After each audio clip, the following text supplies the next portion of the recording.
All right, good evening. I'd like to call this meeting to order. I'm going to turn it over to Dr. Fox. All right, thank you very much. Good evening, everybody, and welcome to February 3rd already, caucus meeting. Unfortunately, we had some bad news with Punxsutawney Phil, but nevertheless, we're here anyway, and we believe in other weather prognosticators, not just Punxsutawney Phil. But getting started with just some personnel items associated with the board meeting upcoming on February the 10th. Rolling through those personnel items as we prepare for that meeting, we are looking at some approvals for personnel of Ken Kaufman for the position of maintenance. And Ken has done a great job, has started with us a little bit prior to this and has done a great job helping us with various aspects and been instrumental during our most recent snow event. We have some public comment, some public content as well as some resignations. Unfortunately, Mrs. Alexis Dorbert will be leaving us for a different district effective March 15th. The resignation of Angela Dell and the resignation of Faith Lowe from the position of paraprofessional. We have a FMLA leave approval for Mrs. Megan Newmeyer. We have 90-day evaluations that were satisfactory for Stephanie Hockenberry, Maddie Walsh, and Nicole Wishard. We have Mrs. Cutman seeking approval for the remainder of the school year to be a mentor for Mrs. Sarah Landis. So coaching approvals as we look at spring sports right around in the horizon, as well as some spring sports volunteers as well to assist with our various spring athletic season. Some upcoming agenda items. We're looking to seek a motion to approve the K-12 guidance plan and a motion to approve a resolution that authorizes our school district to pursue public facility improvement grant funds. That allows us to continue to pursue those and work with our most recent consultants on that particular area. Based on some conversations, we'll be looking at a motion to approve an amendment to our guaranteed energy savings proposal and program and contracts with Quandel as well. And some curriculum maps we're looking to seek approval for, which include elementary STEM, 7th grade science, 8th grade science, high school science, which includes but not limited to astronomy, biology, chemistry, earth science, environmental science, general science, human anatomy and physiology, physics, 7th grade English language arts, 8th grade English language arts, 7th grade reading, and 8th grade reading. So nice job on all the curriculum work, and nice job to all of the teachers that worked collaboratively on that particular efforts. Writing curriculum certainly is an ever revolving process. Several bus drivers to be added to the Aurora bus driver list. There is approximately 9 additional bus drivers to be added to the list. So great job. Thank you, and we appreciate all that our bus and van drivers do on a regular basis to be able to support our students. That rounds out our agenda items. Are there any questions on potential agenda items for February 10th meeting? All right. Hearing none, we're going to kind of transition a little bit into our first discussion topic, which is the 26-27 school calendar. And before we begin on that school calendar, there is a handout version of that school calendar here for you. I believe we're on version 5, although my version says 4. But I do want to thank, first and foremost, board member Mrs. Singley. She works with me directly as part of our collective bargaining agreement, gaining some feedback from the association. And one of those feedback was to take a look certainly at some of the structure of preserving certain days throughout the calendar, especially in and around where we would call the spring holidays. And because of our collaborative work, we're able to bring this version to you for your consideration this evening. So let's take a little historical look through. Some important dates continue to be August 26th for the first day of school.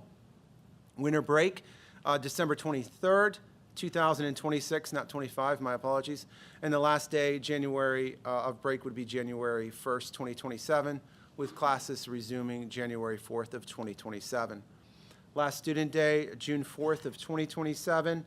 That would be a half student day with graduation occurring on June 3rd of 2027. Just a few recent changes to these calendars. We did remove open house notifications that were on here. We moved those around a little bit, even with communication. We're going to allow our principals to communicate out with faculty and staff and to parents. That way, they can communicate together, get that information out, and plus it keeps the calendar relatively clean as well. Last day's June 3rd. That's correct. On the calendar we have, it's June 4th. June 4th for students, June 3rd will be graduation. Sorry, Okay. June 4th. Fall parent conferences were moved from November the 5th and November 6th to an early 2-hour early dismissal on November the 10th, and conferences being on Veterans Day, November 11th. That will be a day off for students on November 11th. We have 4 makeup snow days integrated into the 26-27 school year. And weather sometimes comes in cycles, so knock on wood, maybe we're going to be good for next school year. April 19th, March 25th, November 30th, and April 9th. And they're applied in the order, which can be moved upon your request, can be moved in that particular order. All in all, just a couple of tweaks, but we think that this calendar definitely helps to maximize certain times of the year, allows for some natural breaks, builds in some snow makeup days, as well as delivers a good academic calendar for the 26-27 school year.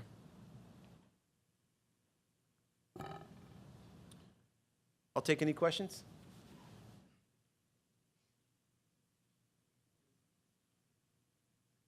I'm sorry, I'm just catching up. The early dismissal, fall parent conferences moved from 11-5 and 11-6 to early dismissal on 11-10. Yes, it'll be a 2-hour early dismissal for students on November the 10th, and there'll be no school for students on November the 11th. I see. And parent conferences will be on November 11th, Okay, thank you. on Veterans Day. Thank you.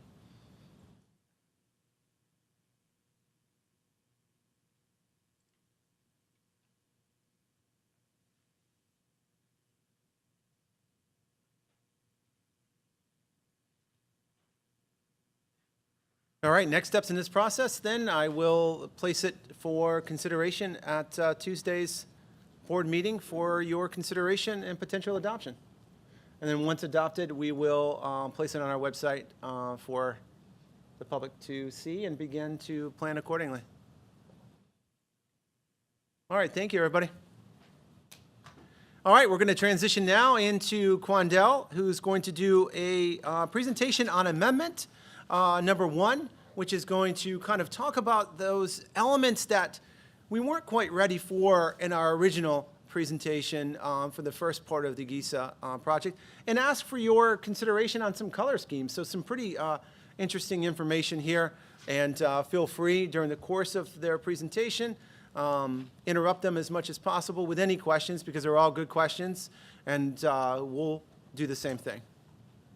Mr. Strickler?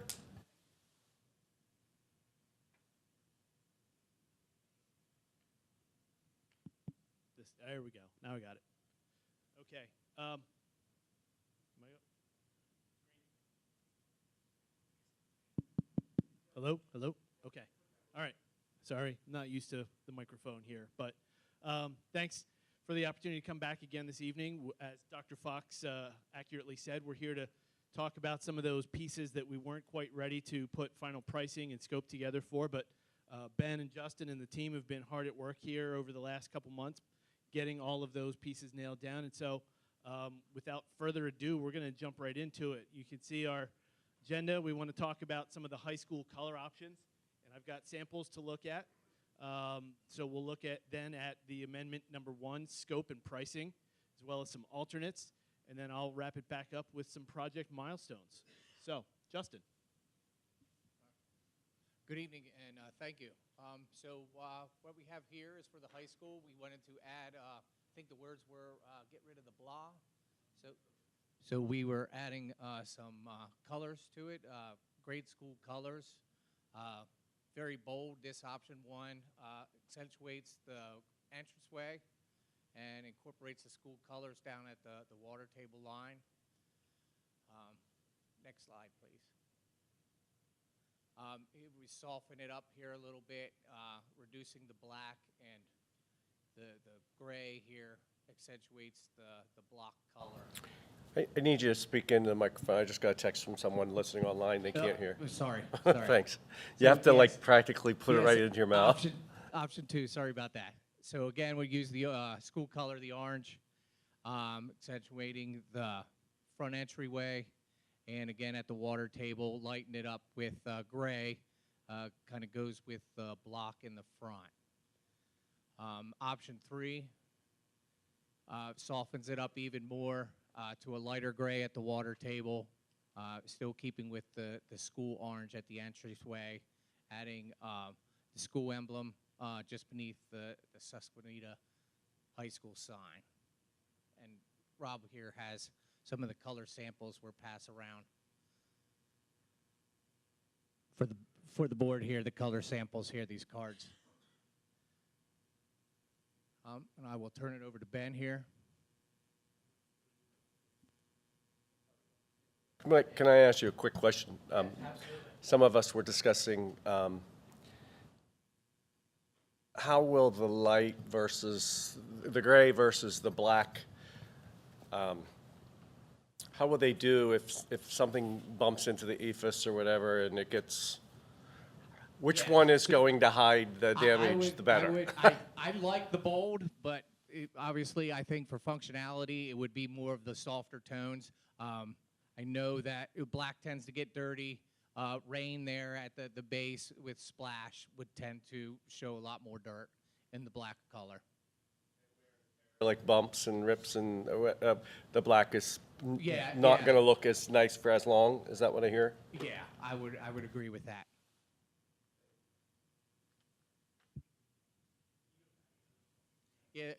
We're looking at some the glass option too for the window replacement would also be passed around. It's a darker color.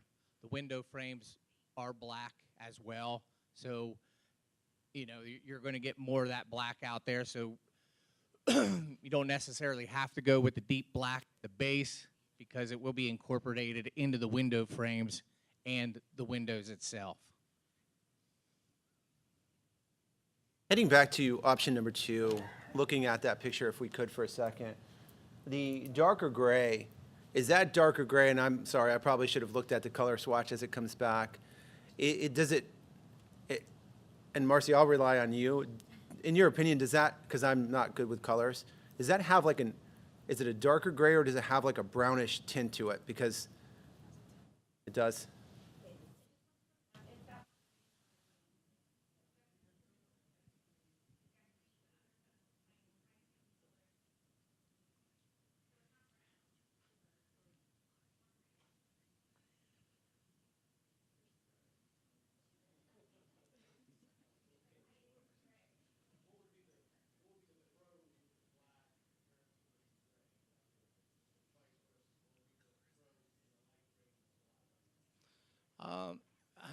The pros for the light gray, I get you would definitely see reduced splash from the dirt below, as the rain or the dirt being close to the ground there. The darker color will, you're going to pick up on it. It's kind of like a black car driving through the mud. You're going to see it. I mean, brand new, it looks great, very bold, very school colors, but I would tend to lean to the lighter side. It does have its no, I wouldn't feel that the lighter color would fade as fast as the black.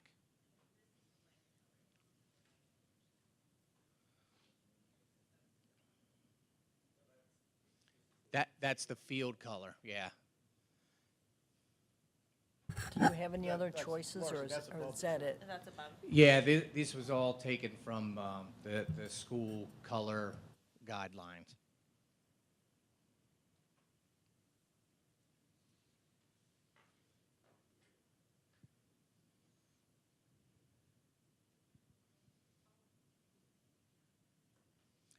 that is on the heavy side. Be careful.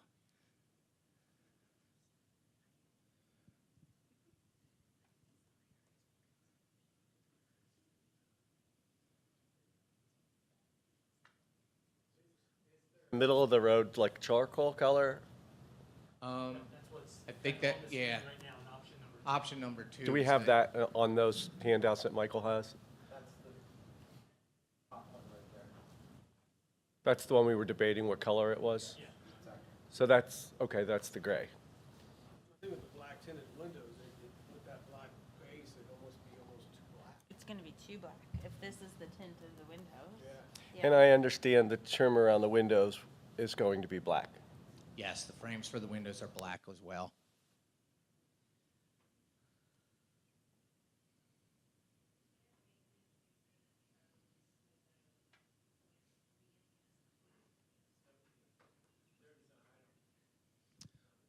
Um,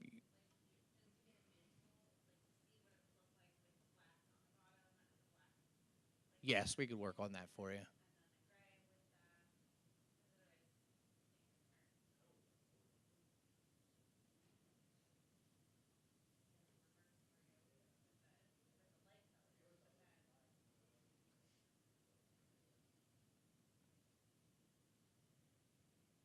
So I think what I'm hearing is if there's a sample rendering we could go back to, and on the windows, if those, Could what's, fill it in a what's little silver? darker. Yeah, Yeah. yeah, if we could go through that and make that darkened color that's going to be on the windows. Yeah, here. And is there a gray that's darker than that gray, but not black? You know what I mean? Is that an option? A gray that is darker than that, but not black, Okay. yeah, if possible. Yeah. Yeah, we can take another look. Less green, more charcoal, no brown, right? Okay. Yes. Yes, we could do that.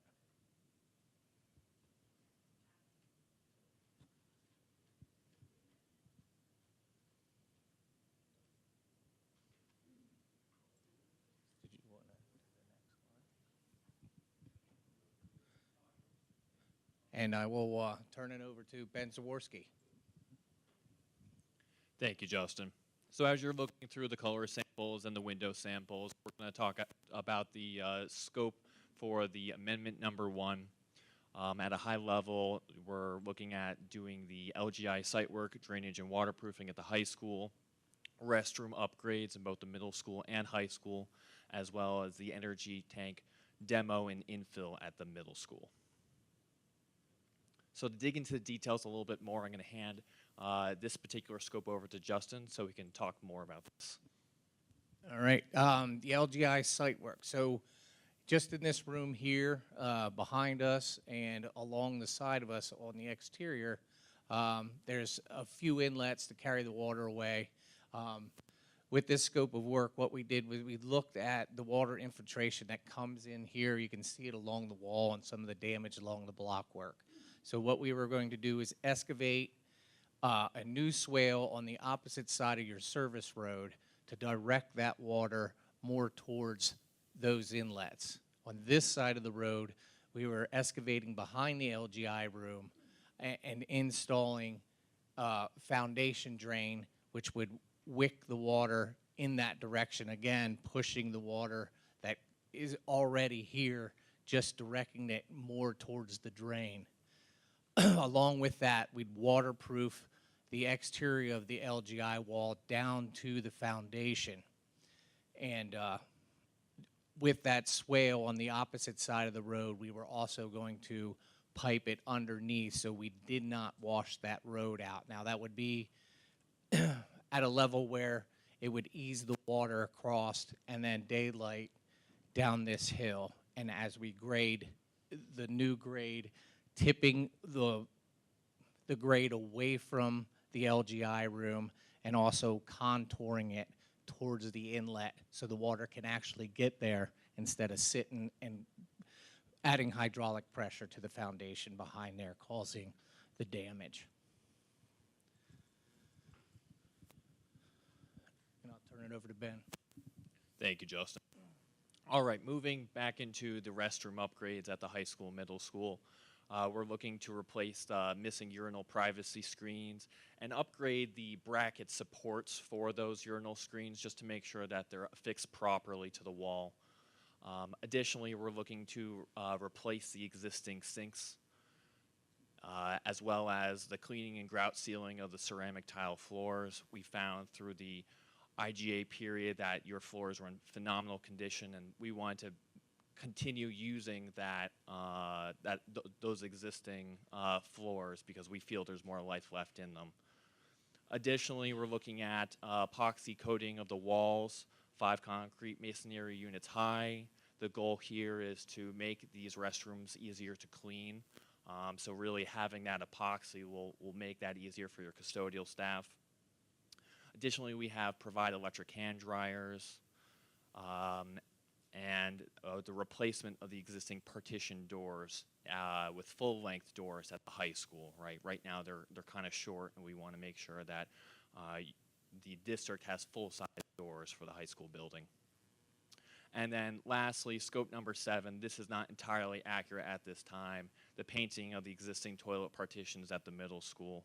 We found through testing, we wanted to test the adhesion as well as the scratch resistance of the paint product we were recommending for those partitions. So instead, we're looking at different approaches such as a resurfacing or maybe a partial replacement of those partitions to really give the restrooms that newer look and feel. Moving on to the energy storage tank demolition, there is two energy storage tanks at the middle school. They're right adjacent to the exterior chiller.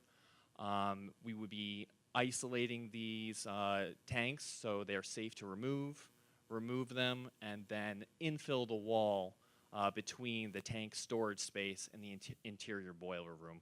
Right now, those tanks kind of fill that space, fill that void, and we want to make sure once those are removed from the property that the building is resecured.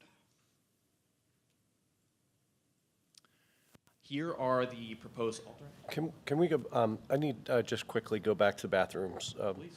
I was able to envision the bathrooms in the lobby, but the bathrooms throughout the building that have their own faculty bathroom and a locked door kind of in the back, but there is no like handicapped accessible stalls or whatever. Are we renovating those as well? So the small spaces specifically at the high school, those like faculty restrooms, those sinks will be replaced as well as any other scope pertinent to. But I mean, the student bathrooms are the front of the bathroom. Yes. And then there's a door that goes into, I didn't know if we were removing that faculty portion at all and just making that all a student bathroom. No, we're not doing that. Okay. I thought at one point we were maybe doing that to make it more handicapped accessible, but no, we don't need to do that? Not this time. Okay. Thank you.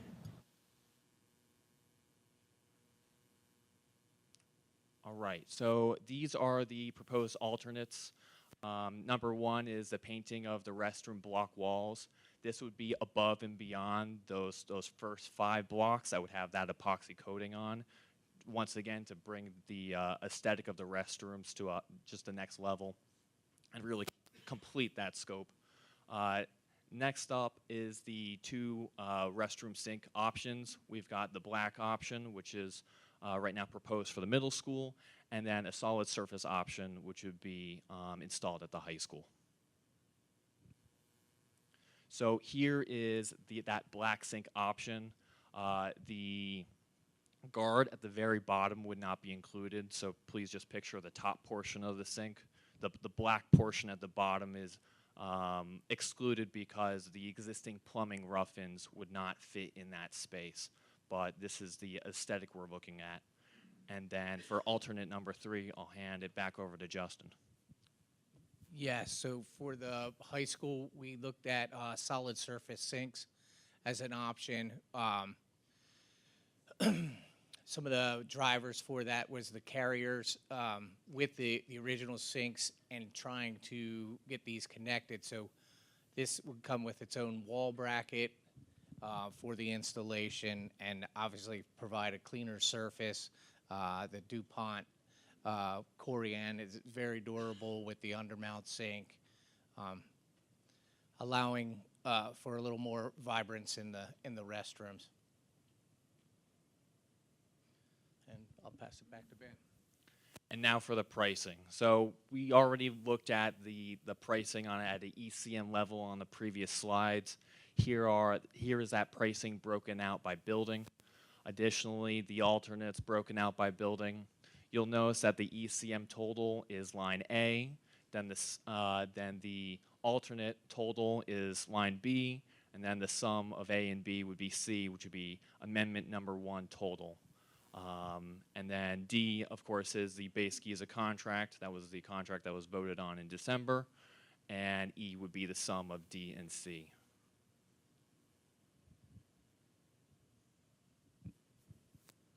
So everybody had their math lesson for the evening. A plus B equals. No. All right. Are there any questions? We just threw a lot of information at you. I actually have a question. So for the faucets and the hand dryers and using those separate, what made you consider those as opposed to maybe something that's out there on the market that is a combo where it's a faucet and dryer together, you know, that's more efficient, maybe a little bit more expensive, but more efficient overall? So I think durability was key in a lot of decision making here. The hand dryers that were selected were based off of the durability of that product. Originally, we were looking at a stainless steel option, but we moved over to the ceramic, in part because of the durability. And also, we wanted to provide hand dryers that actually dry hands and don't gently blow air over your hands. So that was, I think, key in that specific scope.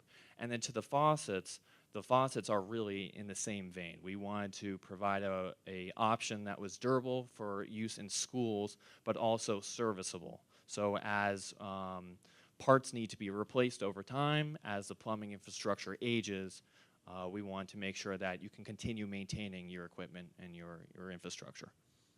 So in looking at those, are there accessible options for those? Because those both, what you pictured there seem to be ones that you have to apply pressure to. And so for some of our students who have a disability, who may not be able to access those, what type of replacements are you planning on putting in place for our students who have a disability?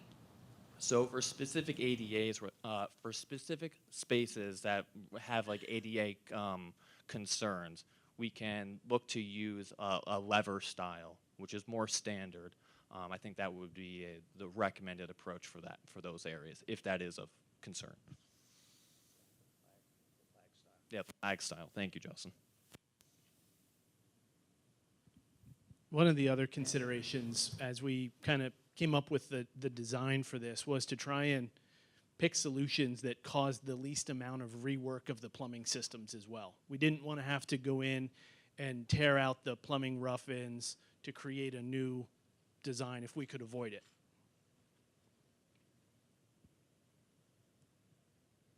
One of the aspects we also talked about is certain sinks that have the sensors. We have to constantly change the batteries associated with that. So we wanted to limit the amount of maintenance, changing of batteries and the ordering of batteries that would occur on that regular basis. So those ones that you apply a little bit of pressure to do have cartridges, and we have those throughout that we can continue to use and change out. But those ones that have the sensors, if you've used those prior, they do require the changing of I believe, the batteries on a regular basis. We had also talked about having some available for sensory issues, that if the hand dryers were too loud, that we would have access to. Is that still? We're still going to on have the paper towels in Okay. some of the places as well. Yes. The paper towel dispensers will still. And in looking at sink options, will we also be looking at accessibility from that standpoint of if we have a student who, not even our students with a disability, but even a student who maybe is injured and has to be in a wheelchair for a short period of time because of mobility limitations, that is still then going to be able to access the sink, and not have, those types of things. So taking all of that into consideration of just not, those of us who are standing and using a sink, but all different types of access methods. Yes, all sinks will be ADA accessible.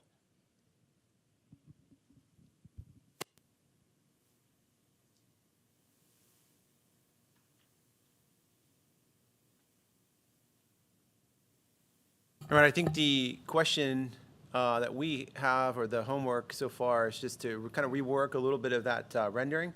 A little, I'm going to take my notes here, a little darker of a charcoal without the green tint and without the brownish tint. Maybe zooming in a little bit on the front to show, and then to showcase where it currently is red and where that would be black, to see what that totality of that matching would look like on its rendering, if I'm accurately stating that. And the black, Yep. the darker tint to them. Thank you.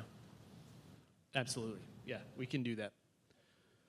So what you'll see on February 10th's agenda will be a motion to approve the amendment number 1, and it will have the $894,289 on that for amendment number 1, which is that addition to what we currently have had in December as we continue with that full scope of work. Just real quick, with those water, the old boilers, that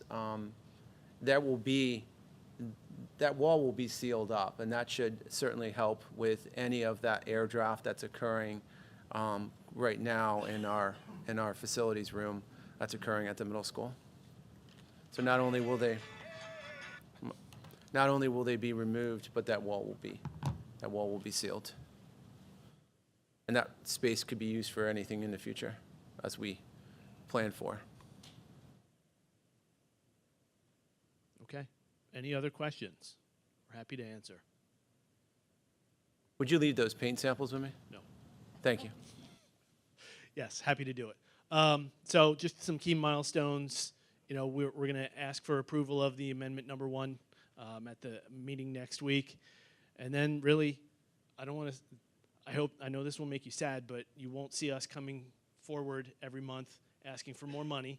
But we'll be getting ready to start construction. We've already started bi-weekly meetings with the administration to do all the planning and really get everything ready so that come May, we are ready to go. And we're carefully planning everything so that we can hit that substantial completion and have everything done in time for the kids.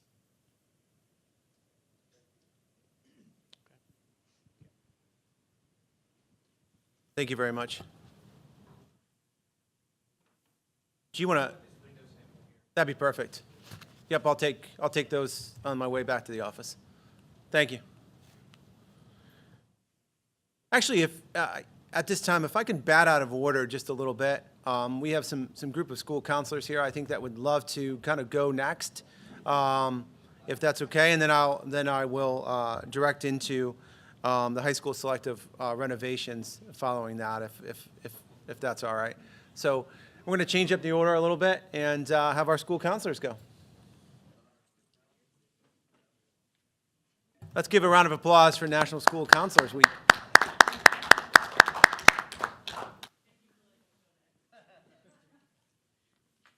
Oh, he didn't get to say you get to leave the meeting early. He just said you get to go early.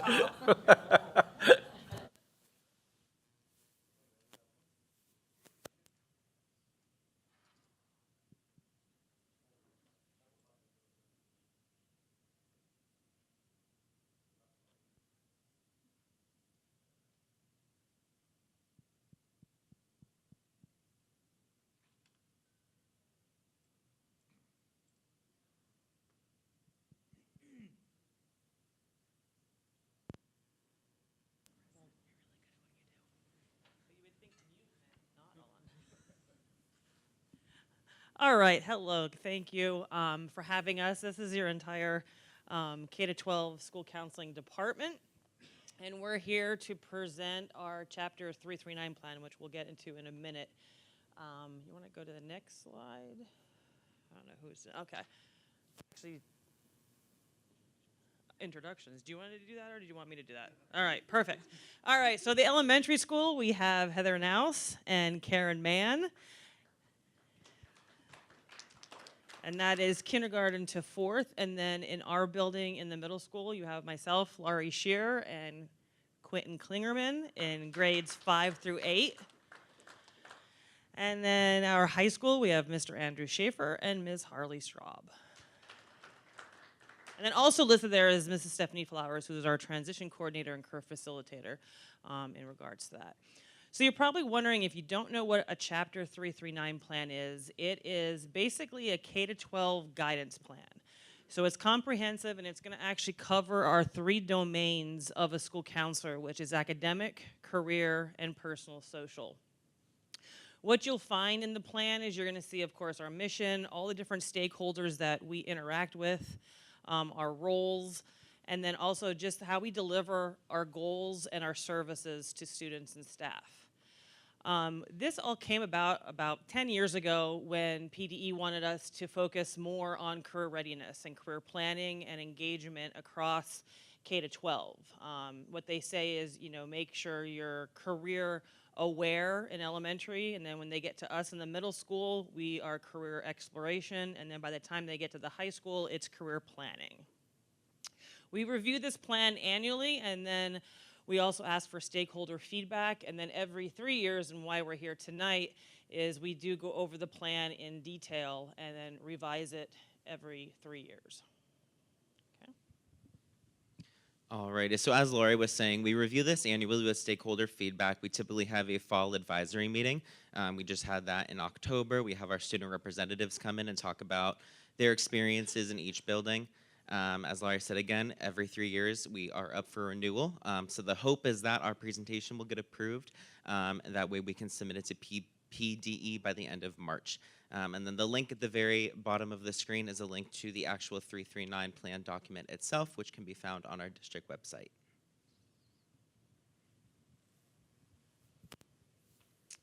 So we have the advisory committee, and what that is we have teachers, students, parents, guardians, faculty and staff, as well as college representatives, and then other people who are involved in organizations in the community. So we meet twice a year, sometimes once a year, depending on if we have needs that we need to be addressed. But what that is we ask for everyone to be a part of that committee and help us in what we need to do to kind of gear our students towards becoming community members that we want to see out in the community.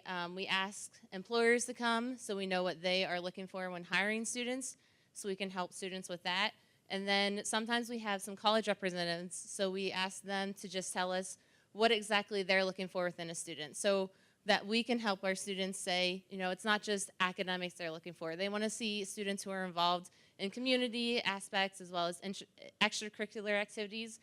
So it's just a group that we ask that everyone collaborate with us, and then that leads us to how we interact with our students and prepare them for life after Susquenita High School.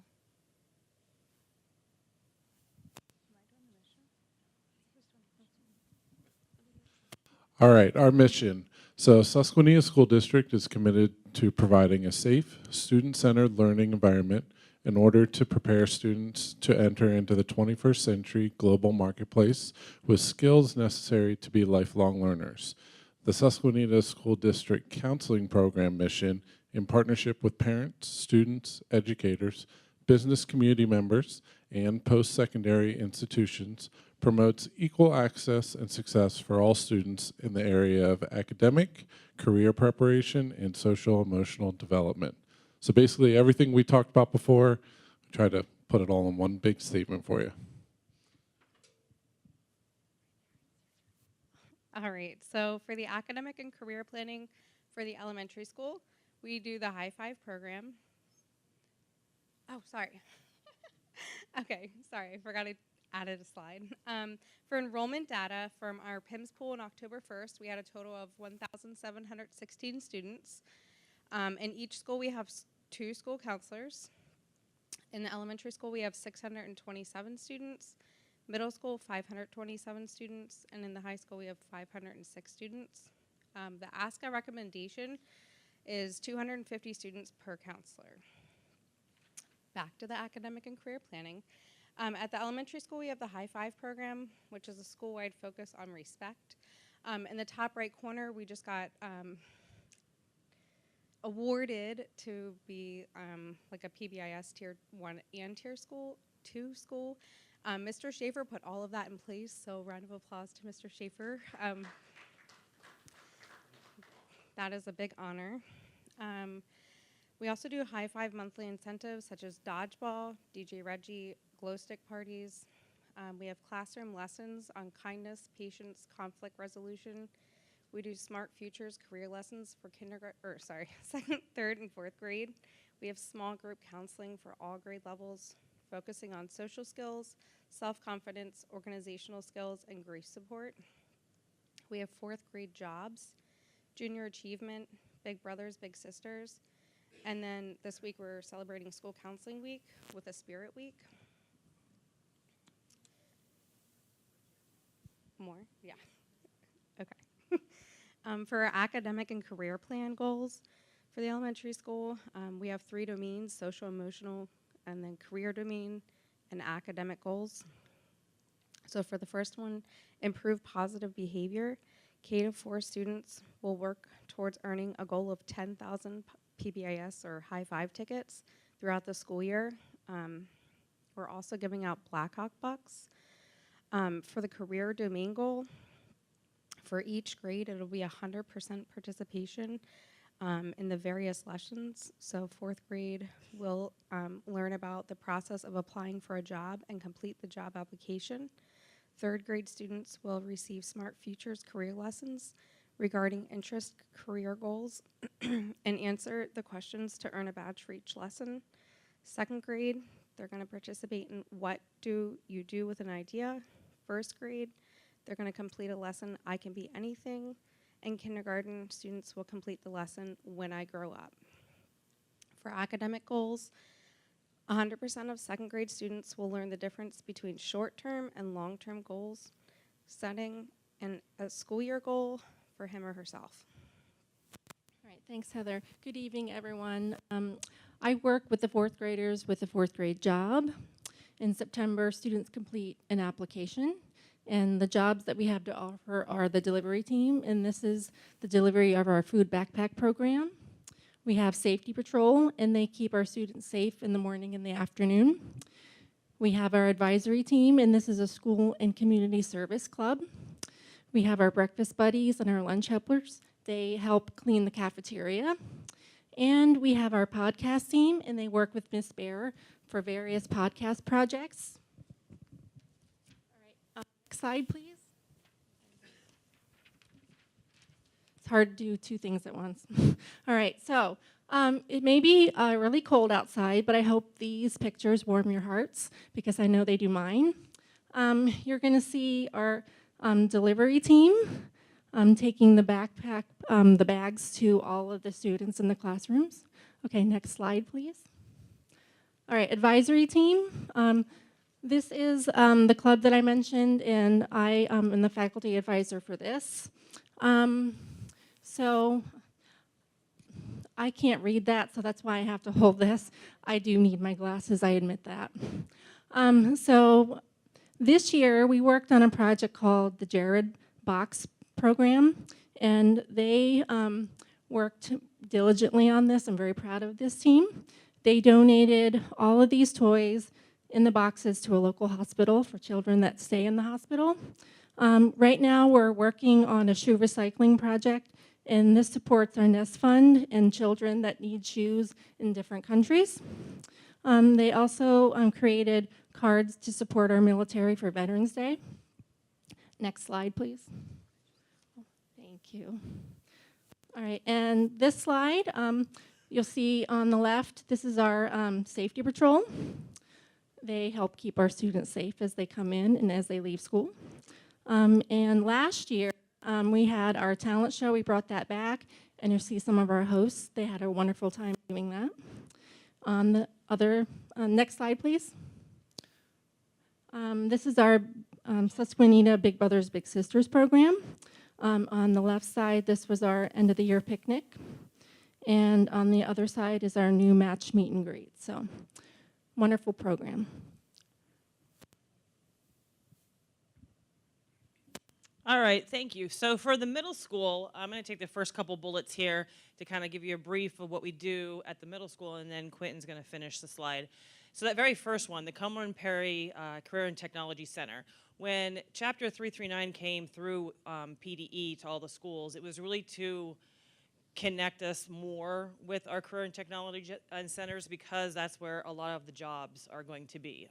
Unfortunately, for many decades, it was a college for all mentality, and that's why we're really trying to tell kids, no, no, no, we need to find what is your passion, what's your career, what does that entail as far as training, and then, you know, going on for that training. So in October, we take the entire 8th grade to Cumberland Perry Votech, where they get to see a snapshot of a few of the clusters or programs there, but we always do it right before their November open house. So then we encourage the kids that are really interested in attending Cumberland Perry Career Technology Center to then go to the open houses and make sure they see the programs in which they want to apply for. We also celebrate Red Ribbon Week in October through our Student Assistance Program efforts. We hand out stickers, pencils, bracelets. It's awareness to be drug-free in October. And then in the next month, there is a day called Children's Grief Awareness.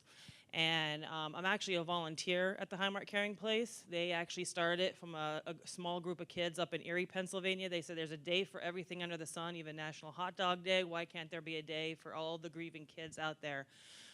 There's 1 in 5 kids that are grieving. So just imagine all the numbers that we had earlier, how many of our grieving kids here at Susquenita that we have. So we do a bunch of different activities that specific day. We have announcements. We do things during the lunches. We allow them to have tattoos and stickers from the Highmark Caring Place.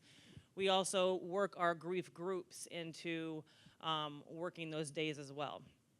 And then Junior Achievement Yes program in February, and then BizTown in April. Those are 2 great programs that our kids get to really explore careers. In 6th grade, they go to BizTown in York. This year we have a bigger class, so we'll be going for 2 separate days. And then for the Junior Achievement Yes program, we have visitors and volunteers come in to speak with our classes and talk about the different options out there, the different careers, so they can explore their options. On that note, we are still accepting volunteers for Yes programs, so if you are interested, please don't hesitate to reach out. In celebration of National School Counselor Week, we are doing a Minding Your Mind presentation. So Minding Your Mind is an organization that enables young adults to come to schools and talk about their experiences with mental health. Those presentations at the middle school are actually happening tomorrow, so we're very excited to have them with us. Myself and Mrs. Shearer, we do 4 different Smart Futures lessons per grade level. Those are our online virtual career evidence lessons. We're going to be wrapping up those lessons this month and then starting makeups in March. Similar to the elementary school, we also offer Big Brothers Big Sisters and Leo Club Buddies for high school students to partner up with middle school students, and then for our 7th and 8th grade students to partner up with 5th and 6th grade students, just to kind of provide mentorship and guidance and support. I found that a lot of our younger students really appreciate that. They enjoy having someone that they can talk to that's not an adult. It's a lot easier for them to connect with them. And then obviously, naturally, individual counseling and group counseling. So some groups that we've had in the past include healthy friendships, organization and study skills, anxiety relief, and grief and loss. Right now, this winter, we are running an anxiety relief and a healthy friendships group. So the middle school goals, for our personal social domain goal, all of our students, as is said by tomorrow, they're going to be getting a Minding Your Mind presentation. So they're going to be hearing from another young adult talking about peer pressure, talking about their experience with mental health, what it is looking like at their age to be impacted by temptations of drugs and alcohol and things like that. For our career domain goal, all of our students are going to be presented with lessons regarding entrepreneurship and career interest. Because we do 4 different lessons per grade level, we're very specific about choosing lessons that are unique but also different. That way they're getting different types of perspectives in regards to business. And then for our academic goal, 100% of failing students in 5th, 6th, 7th, and 8th grade will have the opportunity to meet with us. We just wrapped up academic check-ins this past week for all students that have 2 or more failing grades in all of their core classes. So those are our middle school goals. In reference to something that Mr. Shearer talked about, that is our Hope Wall. So students on Children's Grief Awareness Day took those butterflies during their lunch periods, and they wrote the name of a lost loved one, and then we take all those butterflies and create a massive Hope Wall that's in display right outside of the library. And then these are pictures from our Biztown field trip from last April. So we'll be sure to have new ones whenever we go this year. So thank you. All right, thank you. Now for the high school. So a lot of these that you see on here, we do implement to the 339 artifacts to show that our students are exploring career options as well as, they're preparing themselves for, like I said before, life after high school. But some of these also are ones that we use for Act 158, which is the state incorporated that every student, every senior specifically, needs a pathway for graduation. So some of these, I'll touch on them and also say about the pathway. So we have the practice SAT for our 10th and 11th grade students. We have that every October. The 11th grade students actually are able to go into competition for a scholarship for nationwide. So we always encourage our 11th grade students to take that. And then SAT, we offer that twice a year here at Susquenita High School. We have students from Susquenita as well as surrounding high schools. And then the advanced placement exams take place in May. We have 11 AP courses here. And this year we actually have 23 students taking 28 AP exams. And then we offer the Armed Services Vocational Aptitude Battery. So we have that, which is put on by the military, but it's just an aptitude battery, so it matches students with careers. We have our 10th grade students take that because that cannot count towards the military because they're only in 10th grade. After they take the ASVAB, we have a recruiter come in and do the interpretation, so break down what the scores mean, the different categories and careers that students can go into. We offer a financial aid night where our FIA representative comes in for 11th and 12th grade students and parents. And she goes through the different parts of financial aid, preparing for college. And then also part of that is the FAFSA completion day. We offer that on a Saturday morning where the FIA rep comes in and walks students and parents through completing the FAFSA. So they come in with all the information, they leave that day and have the FAFSA completed. We have many college representatives come in and visit, and then we also have instant decision days. This year we had both Shippensburg and Bloomsburg. So the students come in, meet with the representative, do the online application. Takes the students maybe 5 minutes. We provide the representative a transcript, and then they leave that day knowing if they were admitted to a certain program, just exploratory studies, or if they need to go into the summer exploratory program. So that's a great thing for our students, and that's bringing the representatives here so our students don't have to leave campus. So all of those that I just addressed can count towards the Act 158, the pathway for graduation. So college acceptance letter, specific scores on the PSAT, SAT, and AP, as well as the ASVAB. And then we also offer the Emerge Prepared program to our students. So that's mainly focused in medical careers, but we are incorporating some technology. What that is, the students have 1 to 2 years to complete a program, and they actually leave with certifications, and some of the students who are in those programs could potentially end up getting a job through employers that partner with Emerge Prepared. We have the CL Biliteracy, so that means the students are both, and they can speak English or any of their home language, as well as we offer it for Spanish, and this year we're offering it for Russian. So the students have to be able to show that they score proficient or advanced on the ELA, the literature keystone, and then we offer, it's called the Apple test for the Spanish, so it's broken into speaking, reading, writing, and listening portions. We offer anxiety, organizational skills, and groups here at the high school. This past fall, the organizational skills group met, and then we have Big Brothers Big Sisters, which was mentioned for the other schools. And like the middle school, we have the Cumberland Perry Area Career and Technology Center come here and meet with all of our 9th grade students. We do that usually in October and November because the application is open until December, and so we like to have them present to our students. The students can ask questions, learn about the different programs, and then we have them apply. And once they apply, they go through an interview process, and then they get a decision whether they were admitted to their first program, second program, or if they're on the wait list. And we just did all the interviews over the last like 2 weeks around the snowstorm. So we finished up all the interviews this afternoon, actually. So for our goals, for the personal and social domain, we have the students will demonstrate self-management skills through responsibility for self and action. So all of the students in each grade level, they'll be looked at with their attendance and discipline referrals, and then if we need to meet with them regarding those, whether attendance or discipline, we will. For the career domain, students will complete artifacts every year, increasing their knowledge of career, college, and future readiness. So 95% of each grade will go through Smart Futures and look at those career and college clusters. But when you get to the 11th grade, they'll actually use SCORE, which has specific to college different exploration. And then once you get to 12th grade, they'll mainly be using SCORE for that college exploration. And we can see on there that they've applied or which ones they have that they've been looking at. And it kind of helps us then push them to say, hey, you were looking at this school, you need to finish the application and move forward that way. As far as academic goal, students who demonstrate failing grades at the end of the first marking period will meet with their counselor to go over study skills, academic growth, and resources.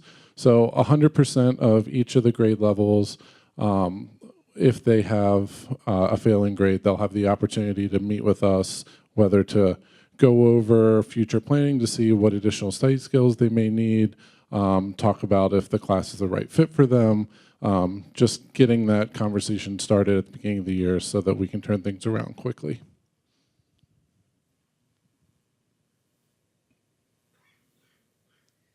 So like the middle school, they were talking about the Children's Grief Awareness Day. This was here at the high school. We have 2 students pictured in the middle. They actually planned this event. As you can see on the board, they're actually butterflies. So we had students at lunches come and sign a butterfly for a loved one or a loved pet that they lost. And then the other board that our social worker is holding, we had a student plan that, and she wrote positive notes. So it was a give one, take one. So you could take one if you needed an uplift throughout the day. And then if you were feeling that you wanted to share something, you would just put on a positive or encouraging phrase and stick it on there for someone to take. And then here we have the Junior Achievement Real Life. So the students come in, representatives come in and they help our students plan. So there's a picture of them playing Monopoly. So their financial planning there. Then the Jenga, it's working with, you know, how different things work. And we all play Jenga probably. You know, you can't take a block, every block from the same row without it falling down. And then the other one is just students are going throughout the program and doing different things. So they might be reading different things, like I said, financial planning, and just preparing them for what life is outside of high school. So that concludes our presentation. We're welcome to any questions that you may have. I had, first of all, wow. Like you are all, I don't think you all realize how powerful and important you are in our district. And so thank you so much. I did have a question about the academic. I can't remember elementary, I didn't see it. But in the middle school, the academic goal said that all students will have the opportunity to meet with their counselor.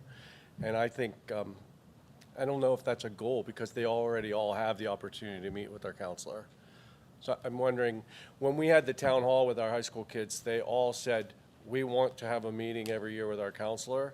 So to say they have an opportunity to meet with their counselor, they already have an opportunity. I prefer, personally, I'd rather see all students will meet with their counselor. And then in the high school, it only addresses that failing students will have the opportunity to meet with their counselor. So again,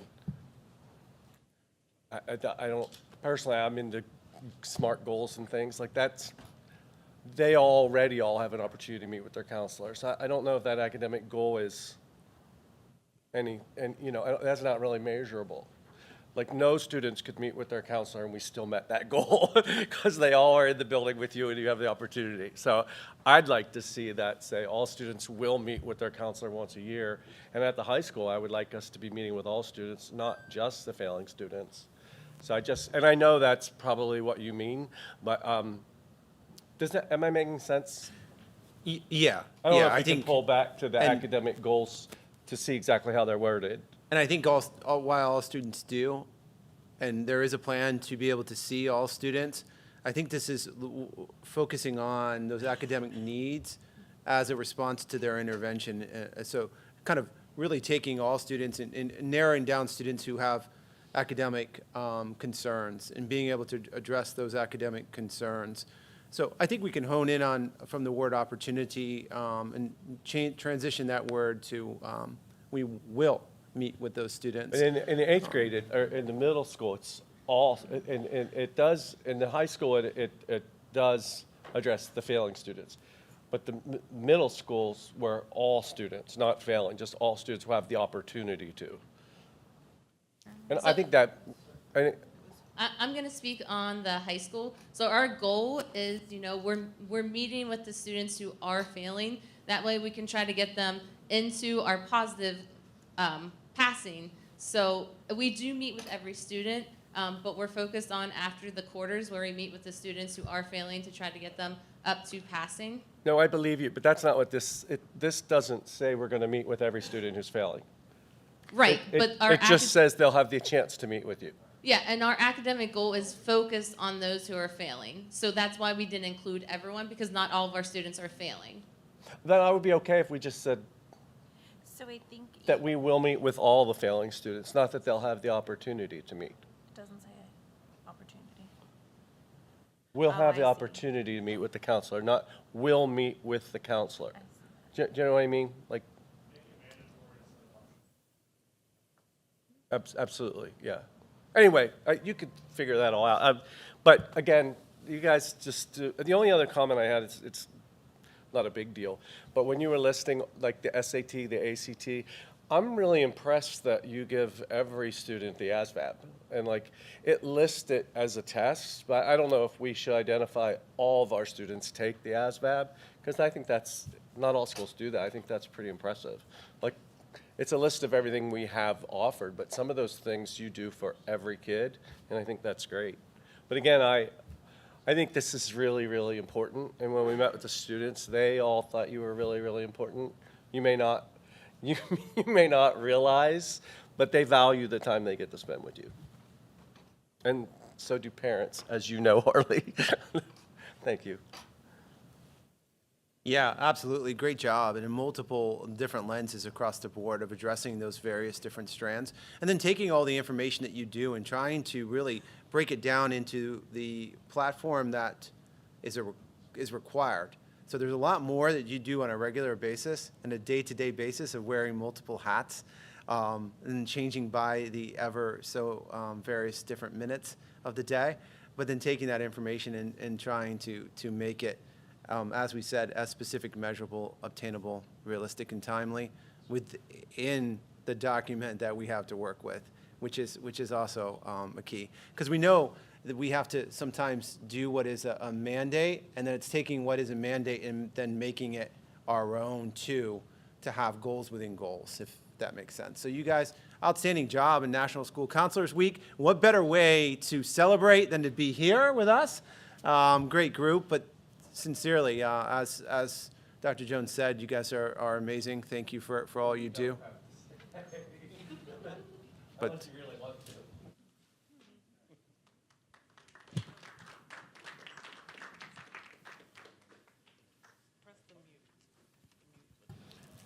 all right, we're going to transition now into select high school renovations and talk a little bit about those select high school renovations. So I believe it was earlier in the fall, we had some work done in conjunction. We have JT Groppensberger from Pannoni joining us this evening. In conjunction with Pannoni was our architect from RLPS. And they did a nice job of putting together some renderings of what some of these spaces, as we walk through, of how we can reutilize and reimagine some of these spaces at the high school, and then taking a look at some of these spaces and transitioning these spaces to accomplish multiple goals. Number one, how we can continue to be organized in some of our spaces that we have here within the district. Number two, creating flexible spaces for our students. And number three, creating a way to be able to provide spaces for students in our performing arts. We heard from our students in the performing arts that they lack a dedicated restroom, dedicated changing areas, dedicated space to be able to get ready. And we took a look at that stage when we did really a comprehensive walkthrough of our spaces and took a look at the structure of that and thinking how we could manufacture some of that. And unfortunately, due to the design of the stage and the limitations, we want to make sure we weren't able to expand that particular area. So not being able to expand that area, we had to get creative and utilize some of our spaces. Fortunately, we have space to be able to do that. So I'm excited. We did a lot of work, went back and forth multiple times from where we were in October to where we are now. From where we are now, then we want to talk about getting kind of a thumbs up, if you will, or a straw poll, to be able to take some of this out to develop blueprints, and then we'll talk about that all in a timeline here. So here we go. Looking at what we would kind of initially called a STEM space, kind of thinking of a name, but I think all in all, it should just be a flex space, a space to be able to do multiple things. Robotics, being able to develop STEM, being able to be used for meetings, being able to be used for student meetings and student groups, being able to use possibly for some overflow lunch because of its location. So being able to use for a multitude of different things. So right now what we're looking at is if you went down the hallway towards the cafeteria, went to the left and followed the corridor, you'll see there's one room right now that's being used for some clothing storage, for some of our clothing closet, and then our custodial office adjacent to that with a room divider. That room divider will be removed. Some of the scope of the work will be to expose the ceiling. That is what the current ceiling will look like. So they're going to tidy up some of the work that's there, paint that ceiling and do some initial patching, kind of blending it in and making it look as industrial as possible, but yet still functional as well. We're going to apply some storage cubbies when you first walk in. The bathrooms or restrooms will remain the same. There'll be what's called a super graphic. These are pretty cool. They really got pretty famous, I think, in the 70s and 80s and used residentially, but they're used also commercially to add some pop in the hallways. I guess I'm showing my age with the 70s and 80s, sorry. We'll show you. It's kind of just another way of almost like a gigantic wallpaper in a way, if that's a good answer to it, but we'll show some renderings of that. Sink and storage casework, utilizing the current existing, modifying it a little bit as well, adding a larger sink that is a little bit deeper but still fits within the framework. Some new lighting and outlet strips that kind of come down from the ceiling as well that have the ability for power. This is another look of where the proximity is in the diagram from the cafeteria to that particular new flex space. You'll see the two areas designated with squares between the cafeteria and the classroom. What that shows is that narrow corridor, but shows the proximity that the spaces can be used together, as well as a visibility window. So while you're in the cafeteria, you can see into that room. From the room, you can see into the cafeteria, making those spaces used together or separately based upon need. So here's a look from the cafeteria into that space.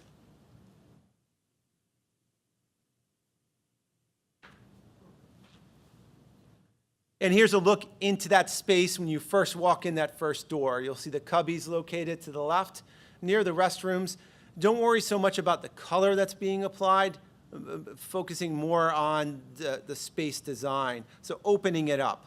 Epoxy on the floor, yep, you get a little water on it. You nick it with some material while you're building or you're designing or using it or all kinds of things. No worries. It's going to be durable and easy to clean. Power strips on the ceiling, easy to pull down and use. Just a multi-purpose space. Furniture will be our responsibility, not the scope of this work. So we'll scope out furniture as a soft cost based upon some of our needs that we'll develop. Furniture, some of this is stationary furniture they have in the picture. we'll build or ask for furniture that has casters that could be nested. Therefore, it could be moved and folded and used in multiple different ways. Again, just another diagram of that space. This is the corridor approach as you walk down the hallway. This is what the super graphic looks like. This really takes that block wall and transforms it with the adding of this super graphic. And you'll see the adding of this super graphic and the student walking from those doors towards the outside, that exits the outside to the building, towards the entrance into the flex space. That's our elements of our portrait of a graduate being placed on the super graphic. And again, don't worry about the blue. We've already discussed adding different colorations to that. We'll take a look at the next picture, which is another corridor approach as you first hit that wall and you're going to make that hard left. One of the other extensions we wanted to take a look at is when you exited those doors, right there where that depiction of the student was walking, if you exited those doors, you'll be outside. Currently, right now, there's a small concrete slab. There's a nice kind of wall pack lighting there as well. We want to extend that to make a kind of a multi-purpose concrete platform, concrete patio that could be used for learning or art. Students could go out, could be used as an additional cafeteria space, could be used, staff could go out, faculty could go out. So a multi-purpose kind of outdoor and additional outdoor space used there as well. This is a depiction of what that space would look like from a diagram. So almost like a geometric shape. And another depiction of this new concrete pad. All right. We're going to shift gears a little bit and talk about some athletic and school storage areas. So we're going to relocate the athletic director's office, and we're going to relocate and recombine, redesigning some of those spaces. When you walk through, we have very chopped up spaces in a really large area. And yes, it's going to need to be cleaned out. Yes, there's going to be work associated with that. But part of the idea is to redesign some of these spaces, give them some grand organization, give some ownership to that space while recreating a space for our athletic director. So this ceiling will be exposed, same as it will in the flex space. We're going to pull up any existing flooring and just have the concrete there because it is storage. We will have any of the painted CMUs that are there. They're going to create some storage locker areas and continue with that super graphic down this hallway as well. So making this space part of that student space and connecting these two parts of the E, if you will, that are separated from the cafeteria.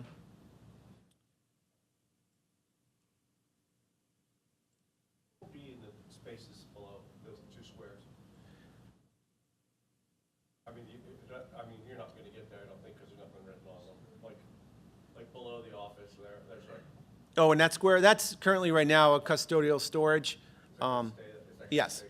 Yep, absolutely.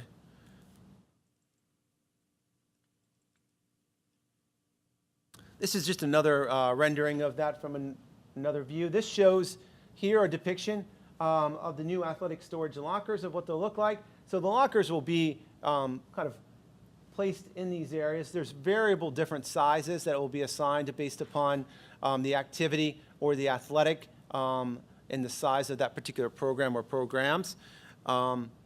There will be no built-in shelving, so current shelving will be repurposed, as well as the possibility of adding some racking or tubes that will be used for hanging and placed in there. And that's something simply that can be done relatively easy. Here's a look at the athletics office. You'll see you located through the door. There'll be some carpet tile added, some paint. That super graphic will continue outside of the athletic director's office. And you'll see there's room for a desk, small meeting conference room, file cabinet.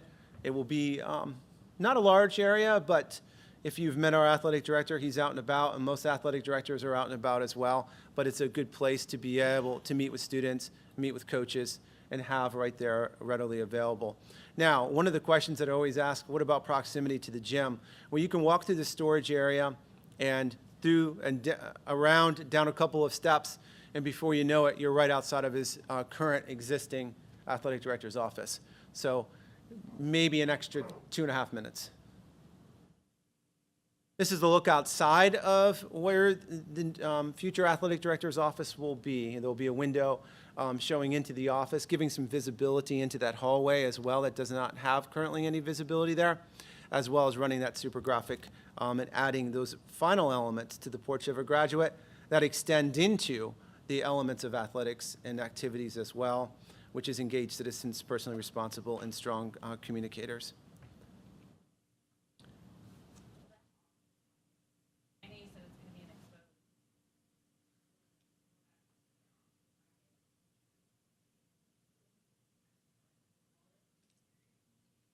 Oh, like a drop ceiling in there? There is an existing window in there as well that will be remaining as well. There's some electrical conduits that we're not looking to box out.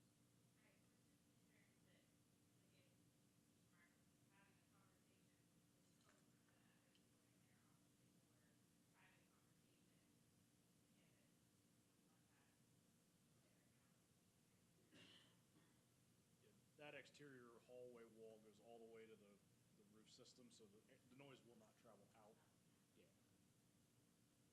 So is there still storage in, like, if you go to the end of that hall to the right, is any of that still storage, or is that going to all be completely taken up now with athletic storage? So that first door is going to be the athletic director's office. Second door will go into those designated storage areas. Third door is a door that's actually used by our cafeteria. It's kind of their dry storage area. So we're not just redoing the athletic cages, but we're actually expanding that whole space through what was taken up by like unused cafeteria tables and stuff. Yes. Like we're actually giving them a lot more space there. Yes. Okay. Yep. And if you walk in that, there was a wall that separates those two spaces. That wall will no longer be there.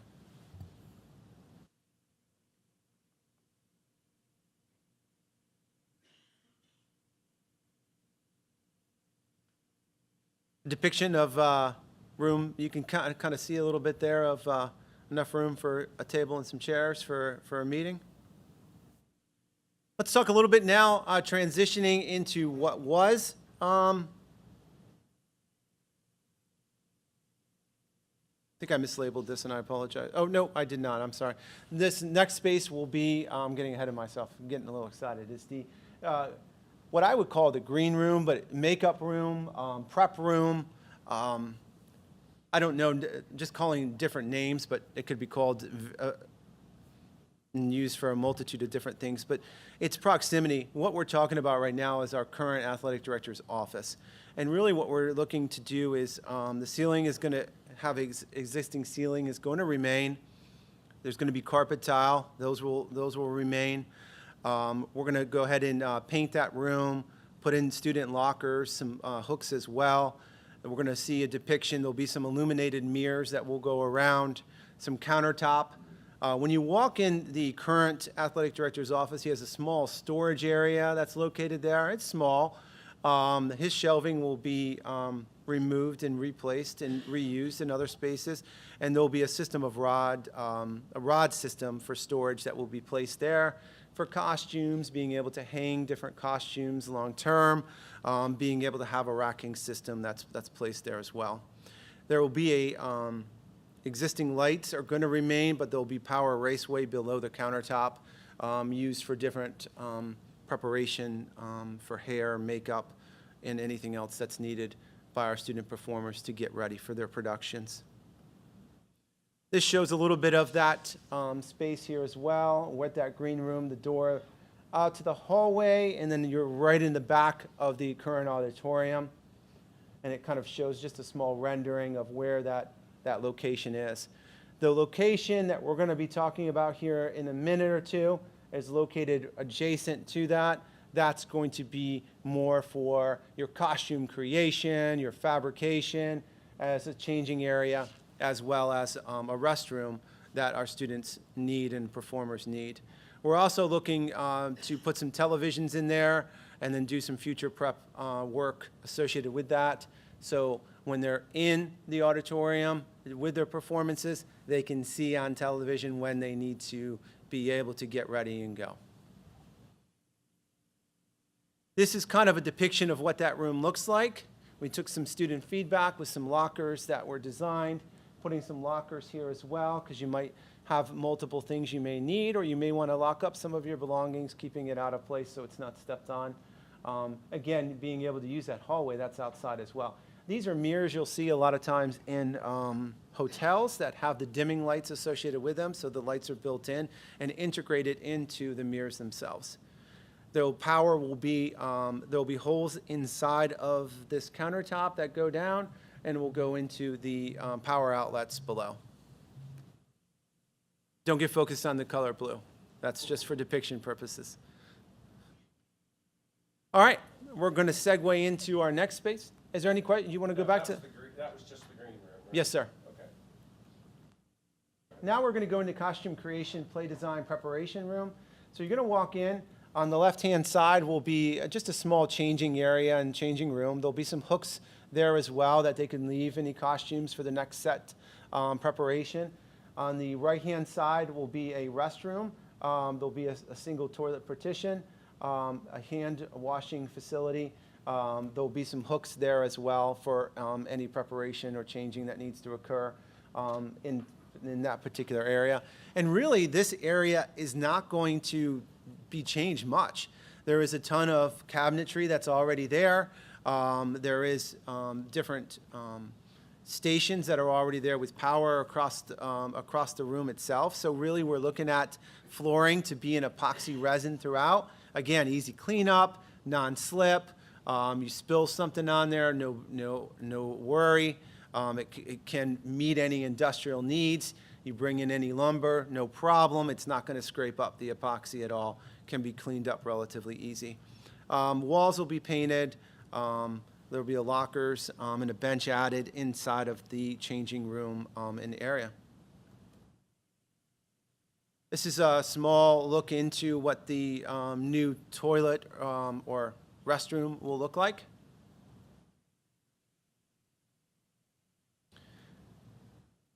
And that kind of rounds out those spaces. And there was one more space we wanted to talk about and add, which was just adding a space to our technical education room to be able to access the outside.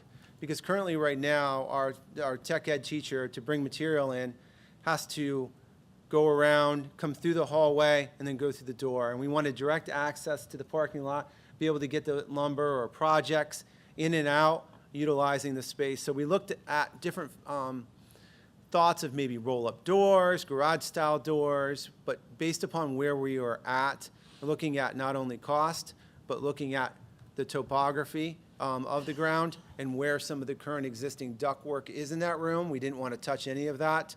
So we were able to look at just adding a double door to be able to go out there as well. And that's what this depiction looks like here. This shows approximately where, that's a picture to the locker room.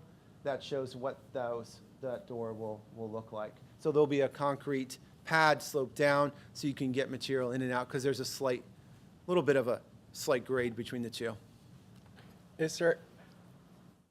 Currently that room is not being used for anything, I guess, right? Currently that room is being used for varnish. It's more of your varnish seals and wood storage. But it's a huge space for the most part. Long, narrow space. Yeah. So we're in the long, narrow space next to that big space. I guess where I'm going with my question is the thing that is still lacking, the thing we still haven't been able to resolve, is a place for our theater arts people to put materials. I wish that space could somehow, that space we're looking at, I mean, given that that's a huge space and they keep varnish in there, and I understand, I think we should have an exterior opening and everything. But I think, given the amount of materials that we don't store in there now, I can't imagine that our industrial arts people would need that entire space. Now we have all the bleacher boards, I get. But like, without that, I can't imagine all the materials that we would need for whatever projects, that they would need that huge space. I just wish there was a way that we could somehow divide that space or give part of that space to our theater arts people, because they're currently hanging stuff on chains from ceilings in electrical closet rooms or whatever, which is good, but I think it's a huge need, and we're already doing so much for them. I wish we could think about revisiting that space. Again, they have not used that space to store materials for years, so I can't imagine they're going to need that giant space just since we're making it available to them. Maybe even putting like a second floor with a ladder that moves back and forth, or something. But please think about. If I understand this, the idea is that we're, in the picture that's on the left, we're taking that window and changing that to a double door, correct? That's accurate. Okay. How long is that room?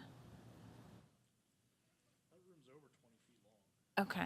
It goes from the hallway to the outside of the building. Yeah. So, I mean, would it be feasible for both the industrial arts and theater to build, like, on either side of the room, like a wood rack that's tiered, that wood could be stored, and so that it's not just all laying on the floor, but you could have like slats for wood to be stacked up to a reasonable height, and then half could be used by industrial arts and half could be used by theater. And then it sounds like if it's 20 feet long, you could still have storage for varnish and in a varnish cabinet that would be properly labeled. And Yeah, and I think that's the goal of what we're going to have to do with a lot of things is how can we utilize spaces for multi-purpose?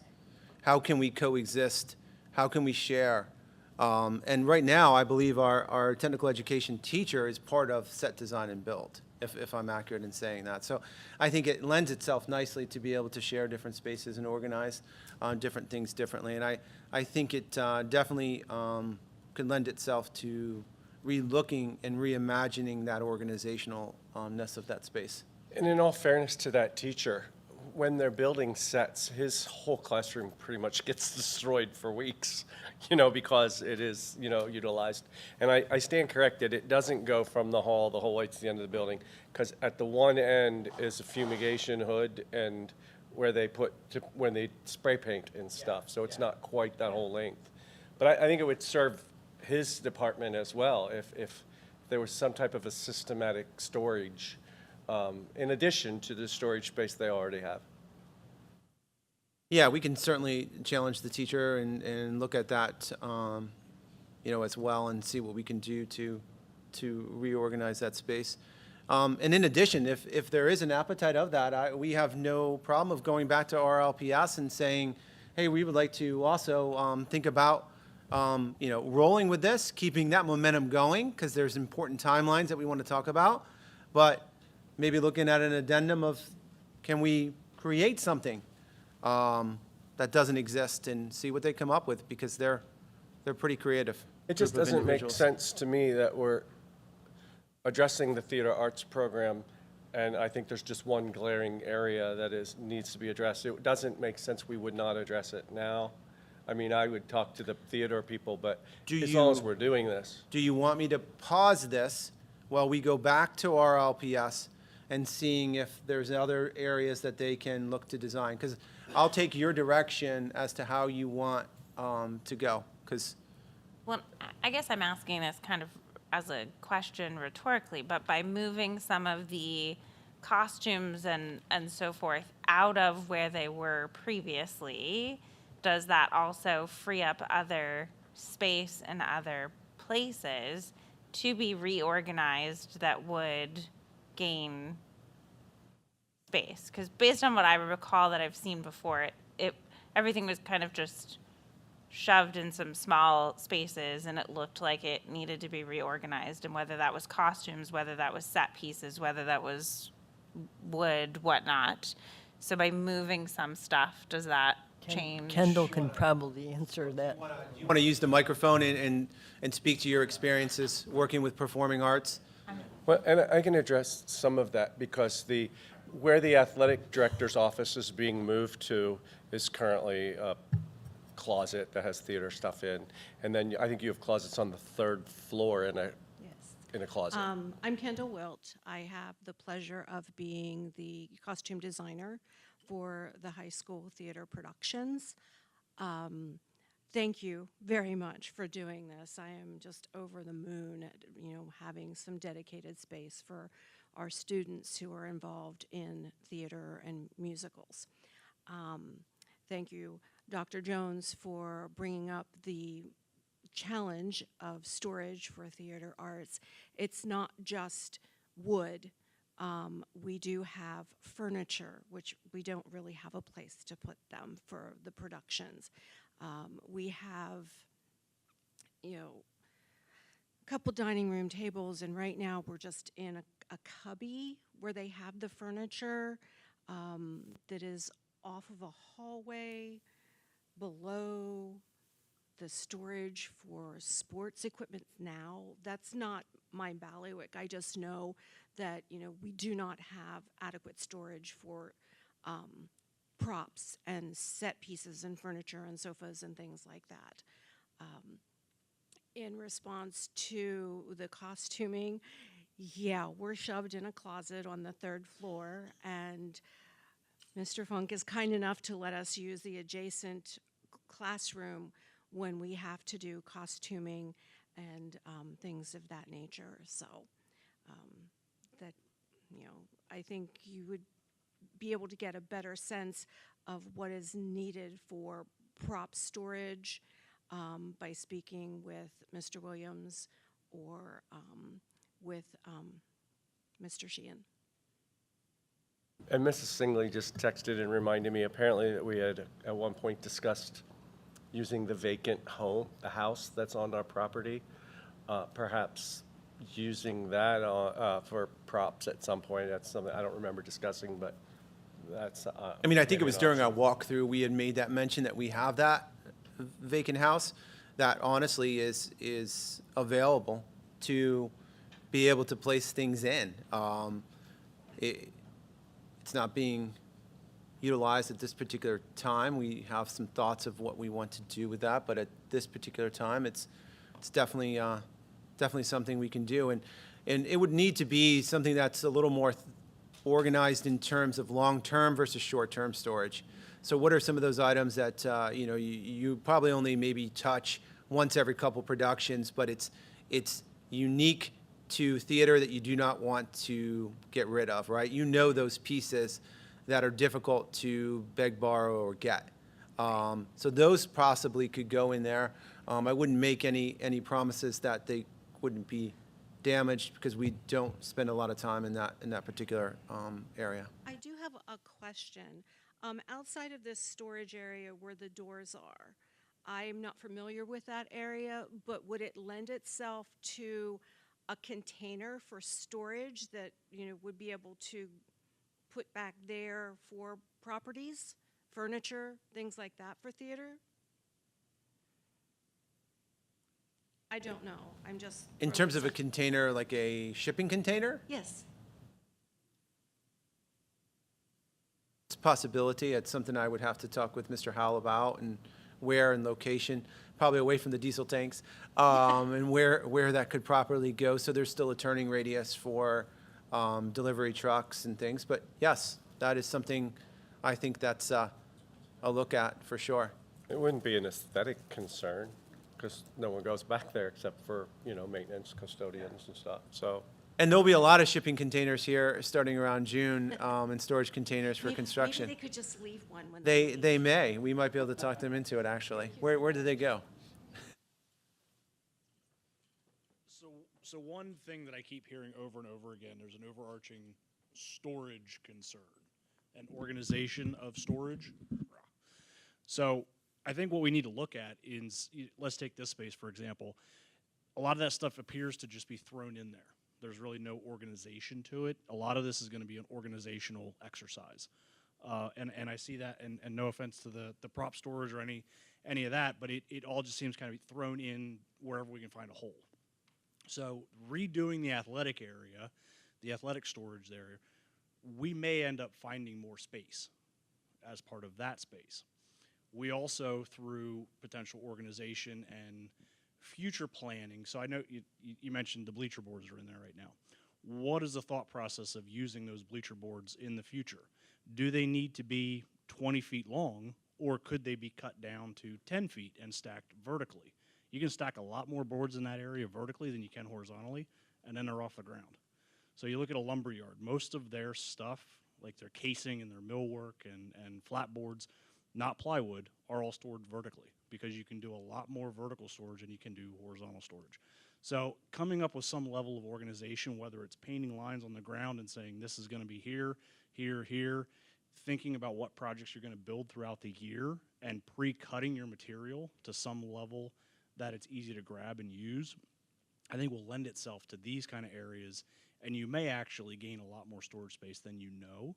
There's also the ability, it's a shop class. Let's build a lumber rack or a mezzanine that can actually hold material on top, or it could be for storage of props. So there's a lot of different things that we can look at for additional storage within these spaces, but right now what this study is looking at is the functional use of those spaces and maximizing what we can do. So we took that window, and the nice part about that is we're able to accommodate a functional door in that space without having to do any structural work. So that means we don't have additional assessments and permits and engineering that has to be done. There's already a lintel above that window. It's able to span that space and carry all the structure above. So all we have to do is knock out a little bit of block, the window, and we can put a brand new door in, and we're good to go. We're trying to minimize what our output is in cost and time using what we already have. And a Connex box may be a nice answer to put back there, assuming we can get it in the right spot for even more storage. And then that can be something that students may want to paint. It could be the new caboose of the high school, like we have in the middle school, Jason. So I just had to bring the caboose up. You can bring the caboose back here, yeah. But a lot of this is giving the bones of good organizational structure for the future. And a lot of it is also looking at this stuff, going through this with Scott and Dr. Fox, walking through some of these spaces. There's stuff in these spaces that's there when I was in high school and before I was in high school. Like there's jerseys that one of mine may still be in there. I don't know. But they don't really need to be here anymore. That's 25 years ago. So what do we do with that kind of stuff? So I have a question. So the sports storage space for those lockers, was the size of those based on what currently exists or potentially what's actually needed if it was organized and pared down to what's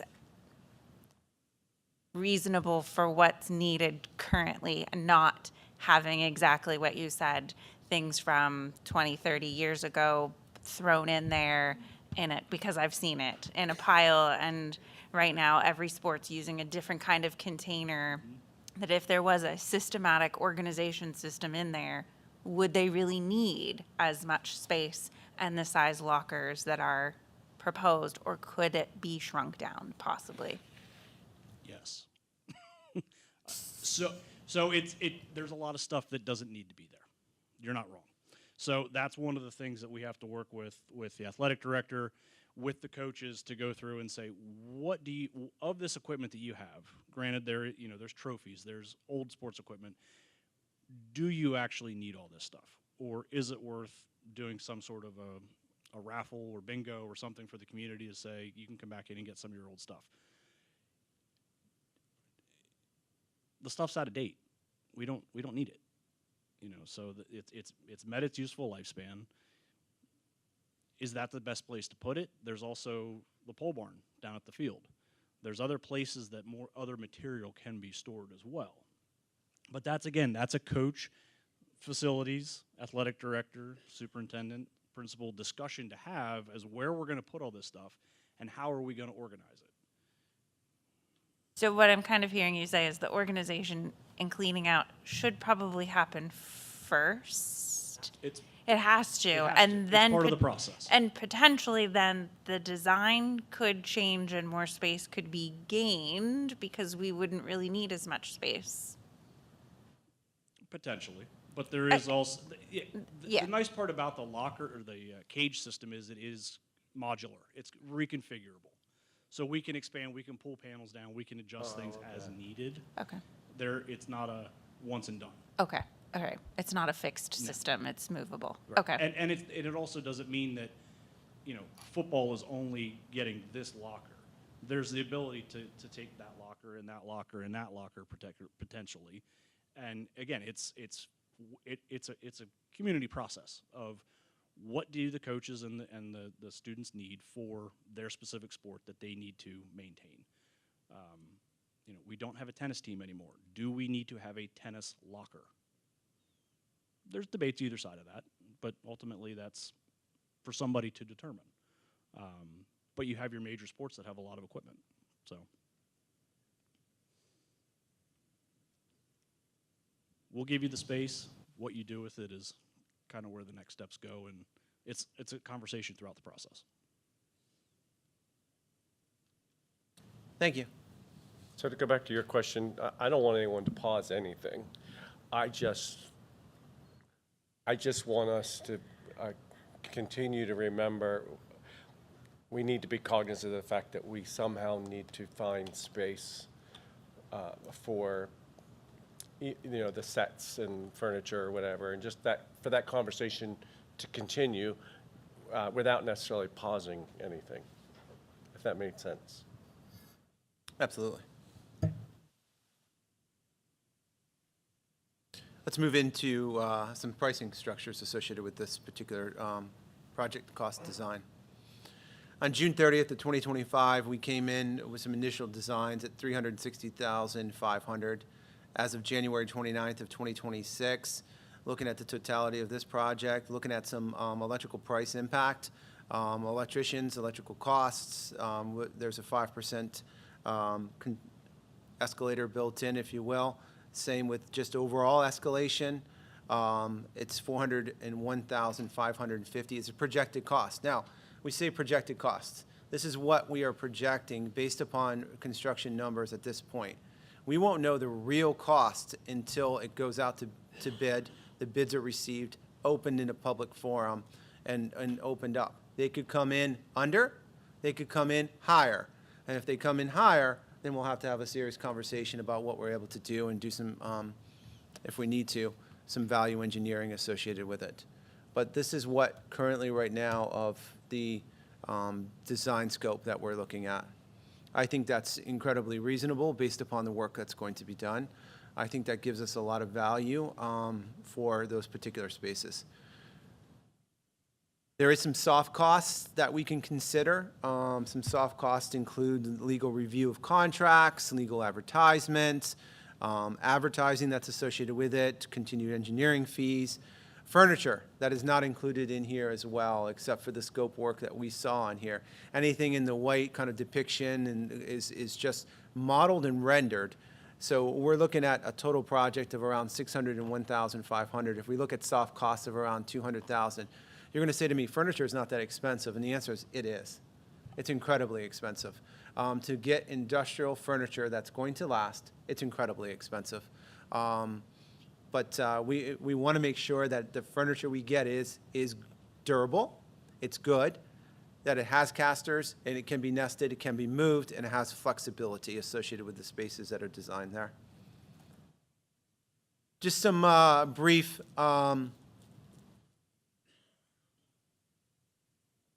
high school design renovation project schedule. Looking through, we're going to continue to refine our design process. Quality control involves our architect working with our related services, working in terms of their own quality control, going through that process as they build. They'll go out for permit submission on March 2nd. And then with your kind of blessing right now through a straw poll, because there's no formal action needed to take, because you did take formal action early on to say we wanted to take these out to bid. Well, actually, you took informal action. If you want, there is no, so one thing we have to know about bidding is when we accept bids, we can word it in such a fashion that we can reject all bids. So if the bids come in and it's not the right time, we have the ability to reject and pause. That bidding period will be around March 2nd to March 26th, roughly. Looking at a pre-bid meeting on March 12th, receiving bids around March 26th, and looking for your consideration of the bid awards on April 14th. So this is a lot different than the GISA project, when there's one general contractor and multiple umbrellas under that operate under their privy for when it comes time to do the work as a part of the guaranteed energy savings. This is separate. This is all bid specs, making sure that those bid specs are clear. There will be walkthroughs and very specific. So yes, this goes to the lowest bidder.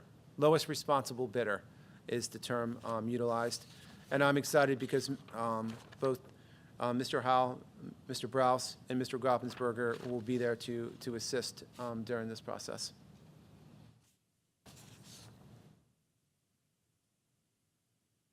So this funding for this potentially is still part of the funds that we have through our small bank issuance note, the loan bank proceeds from our small bank issuance note that we received in 2024, where initially we took that small bank issuance note for the purpose and intended purposes for Cumberland Perry Area Career and Technical Centers project of $1.38 million, as well as future projects stemming from feasibility study.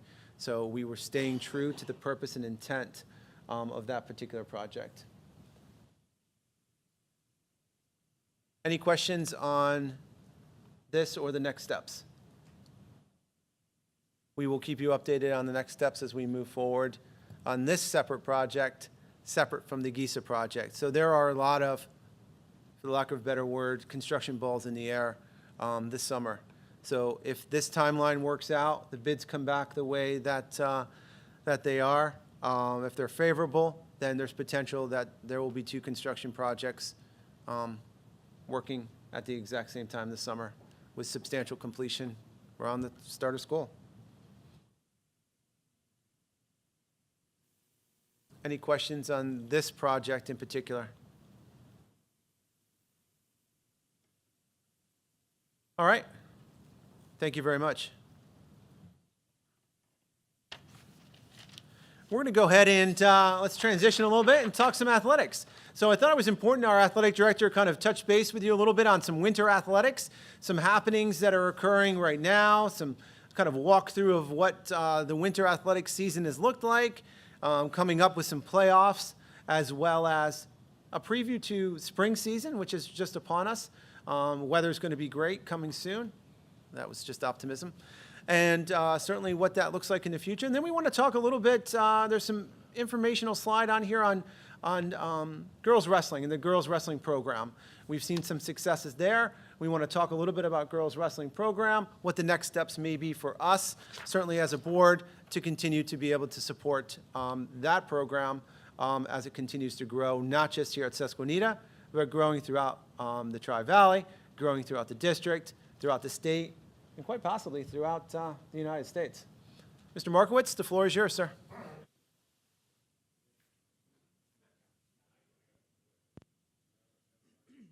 No, you need to use the mic because of the people that are listening from online. All right, so just some athletic updates here. We're going to start with our winter updates. So right now is very busy. We have a lot going on the next couple weeks, but we brought this up last time. We did win 3 PICO championships this winter. Cheerleading, boys and girls basketball, all won our PICO championship. Cheer had a great showing at states, back-to-back showings at states. Boys basketball 17-3, first in the league, 4th in the districts currently. We actually moved up to 3, so we're 3rd right now in districts. Girls basketball 16-4, they're 2nd in the Tri-Valley, 7th in districts. So currently, the way it's sitting, for the semifinals for the league on 2/9, our boys and our girls are hosting. And then on 2/11, we host the championships anyway. We're hoping both of our teams will be in there. Girls wrestling, Pico is tomorrow. That is at Newport. Starts at 5 o'clock. Bocce will be facing West Perry this Friday in recognition of their one senior. And they need a strong finish to qualify for the playoffs. So they're going to be pushing for that. Like I said, a lot going on. Chuckaduck versus West Perry is this Saturday, 1 p.m. JV boys, 2:15 JV girls. And then we have our varsity boys at 4:15. And then between the varsity games, we will have the Chuckaduck going on. It's going to be about 20 minutes. We expect a big crowd, so it should be fun. And then right after that, basically what will happen is TVL semifinals on Monday 2/9. And like I said, both of our teams will be represented in that. I think the girls will be facing Line Mountain, and the boys will be facing Greenwood for that. And then on 2/11, we'll be hosting the championships. And then we get to wrestling sectionals. So for the girls sectionals, that is Friday 2/13. Our seating meeting is Tuesday 2/10. And then 2/14 is Saturday for boys sectionals, and the seating meeting is 2/11 in the cafeteria here. Looks like when it comes to district playoffs, both teams will make it. Boys actually might host, and the way it's falling, it could be Friday the 20th, Friday night, and it would be here at Susquenita for the boys. The girls, some things can fall, and they could host, but it looks like they're going to be traveling for the first round for districts. So getting ready for the spring, high school baseball, softball, track schedules are finalized. You might see some moving pieces with JV. We know how JV is with baseball and softball particularly, so you might see some changes, but those are basically finalized. Junior high field hockey, junior high boys and girls soccer still being finalized. Mid-February, we should have those schedules complete. Postseason expectations are very high for all of our teams coming up in this spring. Spring pictures are going to be March 4th after school. Track update. So last year was my first experience with this, but they actually had Pico and the TVL track meets on the same week. That was one of the longest weeks of my life. So I went to the Pico. We have to move this and separate it. So Pico is going to be on 4/29 and TVL is going to be on 5/6. So we at least have a little bit of a time in between those two big events. With our software and our scoreboard, track events take up a lot of work, a lot of time. So we really want to separate those meets a little bit. So girls wrestling, definitely want to talk about this because the growth has been fantastic. The results have been fantastic. We do have our coach, Coach Heffenfinger, here tonight, just to kind of support. You know, I want to thank him for all the hard work he's put in, all the extra time he's put in. So we began our test run last year. We started with 5 varsity girl athletes, and this year we moved to 10. So we doubled in size. We also added a junior high program with 7 additional junior high girls wrestlers. And I'll tell you this, if you've been to one, the girls draw a crowd. A lot of people come to watch the girls wrestle. So they do a great job, and they, you know, everything they put on social media, they draw a big crowd to come to their stuff. Some major accomplishments. Right now, Kaylee Dayhoff is ranked number 6 in Pennsylvania at 124 pounds. We had a battle of the braids. Junior high was 5th overall. Varsity was 3rd overall. So a very good showing. And then we did say Pico girls wrestling is going to be tomorrow at Newport. You know, like Dr. Fox kind of said, you know, we want to kind of see what the next steps are. I do believe this should be a sport. I do believe we should sponsor the sport. The growth is there. I think the growth will continue. It just kind of seems like girls basketball numbers are dropping a little bit because of the rise in girls wrestling. That's what a lot of ADs are talking about right now. It's getting really big. A lot of interest in girls wrestling. We actually just found out one of our girls wrestlers is going to be wrestling at the next level. Jolie Zimmerman at Misericordia will be wrestling. So we're building it. So again, you know, I do have estimated costs. If anybody would like to see that, I do have handouts. What that estimated cost would be additionally. It's not a huge cost, but it's a cost. So definitely something we need to discuss. But I have all of my support in this program. Girls work extremely hard. Coaches help out, a lot of volunteers. So that's kind of where I am with that. I think they're doing a great job. And my apologies, I did not look at the athletic tab in our budget. Is this cost you're talking about already in the budget that was presented to us? It's not. We It is just not. had boys wrestling. Girls Okay. wrestling has been supported by the boosters. They got them all new singlets, helping with coaches' pay, equipment pay. So the boosters have been covering the girls' wrestling expenses for the most part. Is that a discussion that could be had in 2 weeks when we have the athletic, or is this something we should be discussing more in depth tonight? Well, I think tonight is certainly a preview of that, because if we want to add it to the budget, there's some work that needs to be done and some numbers that need to be reviewed. I think formally, one of the things that we need to talk about and do, though, is before anything occurs, I think there needs to be, if this is something we want to move forward with, I believe it's been 2 years, if not longer, in its conception of girls moving us away from being integrated.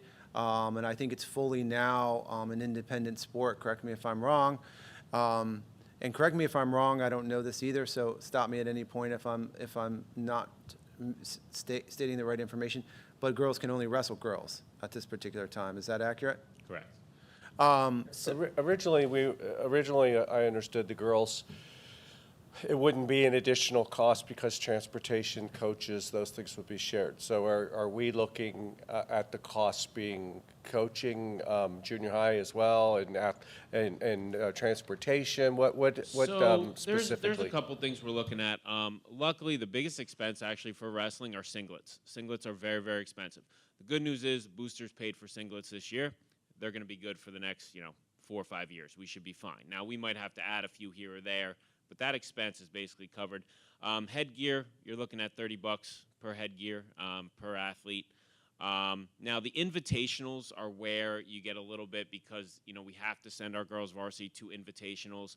Our junior high will also compete in some invitationals.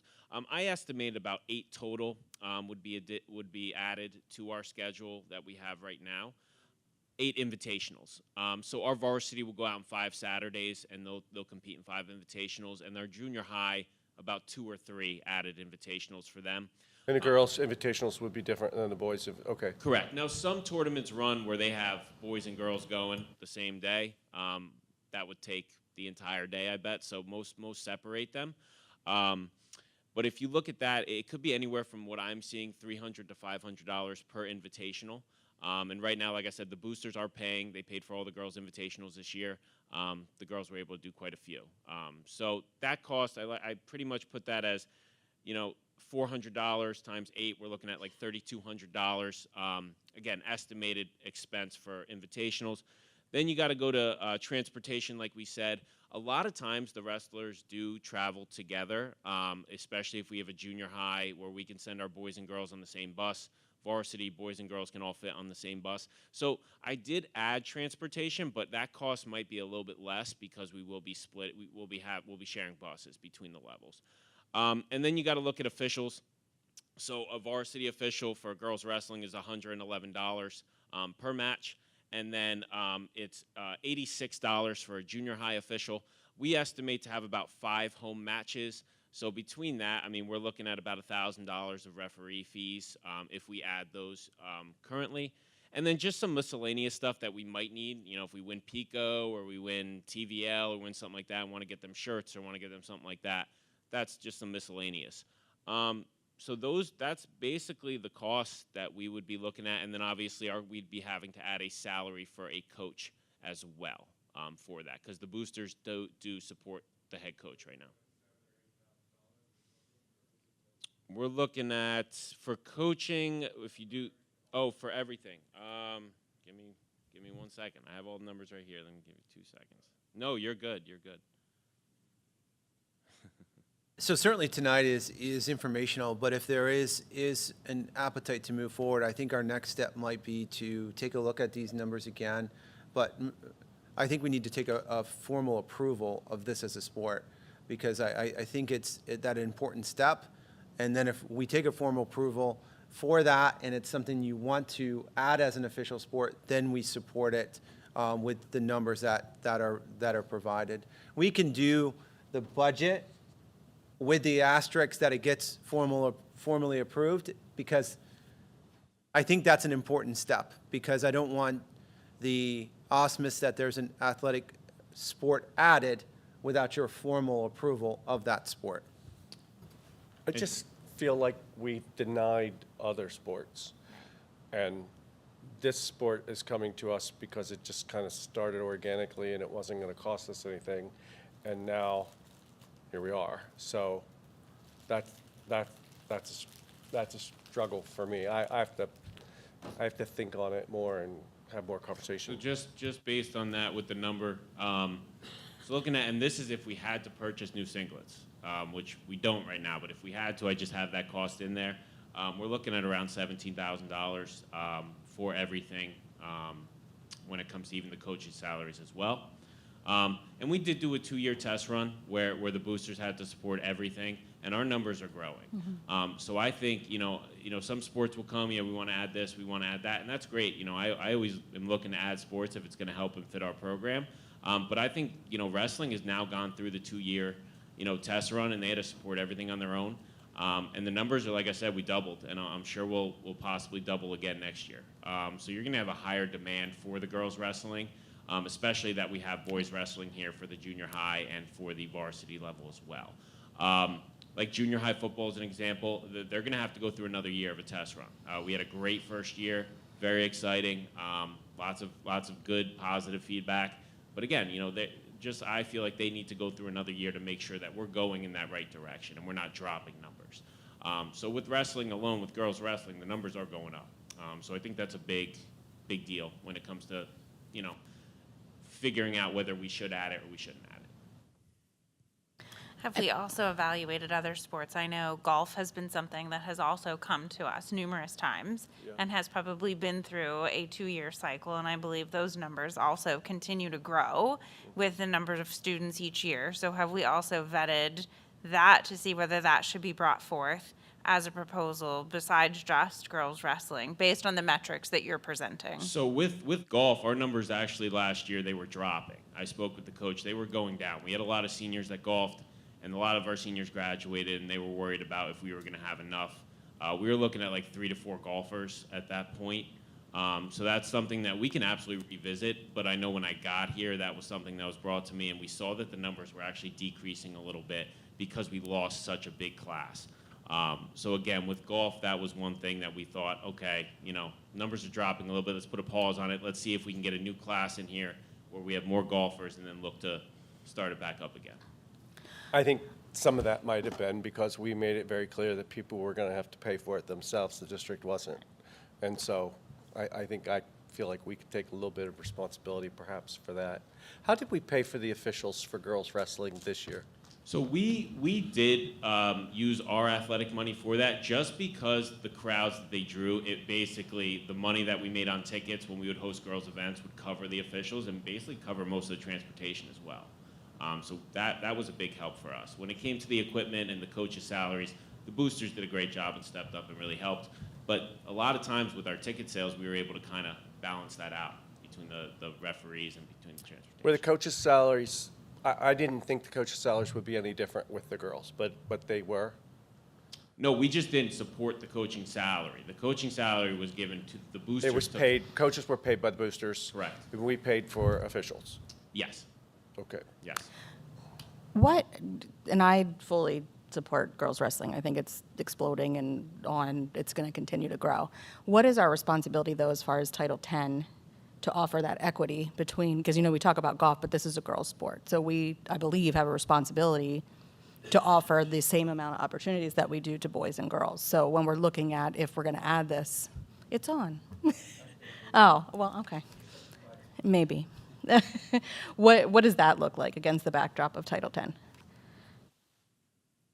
Yeah, there is those considerations for sure.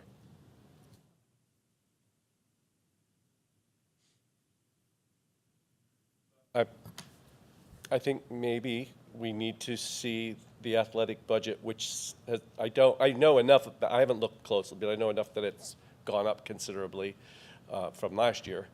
But maybe we need to see two versions of the athletic budget. That would include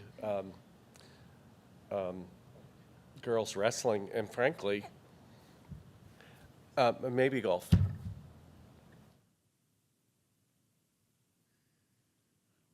Have we denied anything else besides golf, or? No, but we also added bocce, which originally was not a cost, but now is. So that's another sport we've just added as well. But I know we've denied golf. I don't know of any others off the top of my head. Leanne may know. I'm not, it's not my bailiwick. Okay, so what I'm hearing is taking a look at the athletic budget, having version 1, having version 2, which includes the addition, the prospects of additional girls wrestling as well as co-ed golf is what I'm hearing, and looking at those two versions of the budget. For my own parameters, if that budget aspect, then if that's the direction we want to move after looking at those elements of either version 1 or version 2, if it is version 2 with the new athletics, I would ask that then at March meeting that any consideration gets added for approval. So I think there's some steps. I think we need to there's a lot of information I think this is provided to you. So I think there gives you some time, gives us some time to be able to collect, answer information. We still have a good runaway that we can do because it is February. Still gives us a little bit of time to collect all that information, to see what directions and what further information you need in order to be able to make a decision one way or another, certainly as a board. And girls wrestling, like the numbers and the. Mr. Markowitz, did you hear, we're going to get numbers, girls wrestling, projected numbers current, projected numbers coming in, projected numbers for co-ed golf, and projected costs associated with that, so we can put together version 1 and version 2 of the athletics section of And the I know budget. our projected number for girls wrestling that we're thinking is roughly 20 wrestlers. We should close to double again. A lot of interest, a lot of younger kids coming up that want to do it. So, you know, with golf, I can definitely have a conversation with one of our coaches, kind of see what he's thinking. We can maybe get more of an idea of how many golfers are out there and want to participate. And I think when looking at the numbers, right now, I think the larger number you gave us included the singlets. But I think it's a matter of that needs to be put into the rotation of, you know, uniforms, and that wouldn't be an initial cost, but where does that fit in? And then I think also thinking about, because I know we're also seeing our track and field team is also extremely large, and this is our first year in the high school, and I know there seems to be a large interest of individuals who participate in indoor track and field, and right now that is only a club. And so where does that start to get evaluated and looked at, and is that a conversation with that coach to that becoming something greater than just a club? Yeah, with indoor track, it's not a PIAA sanctioned right now, but once it becomes, that's definitely a conversation we want to have. I talked to the coach a good amount, so it's something that she's very, very passionate about, and we want to give the opportunity. So I think PIAA, if we move forward and that becomes a sport, I think that's a conversation that we can certainly have. Just one final thought, and I totally plead ignorance on this, but at some point, do we have to consider how much of this is a Title IX consideration or not? Yeah, I think so. I think it's like how much of this I meant do we Title IX, actually- not Title 10. That's what I said. Leanne threw me texted off me and with corrected 10, me. Oh, why? Sorry. I said I was saying about Title 10. I got my titles mixed up, but Leanne did text me and said it's Title IX. So thank you, Leanne. Yeah, I think that needs to be some consideration there with offering it to the boys and not to the girls, making sure they have that opportunity.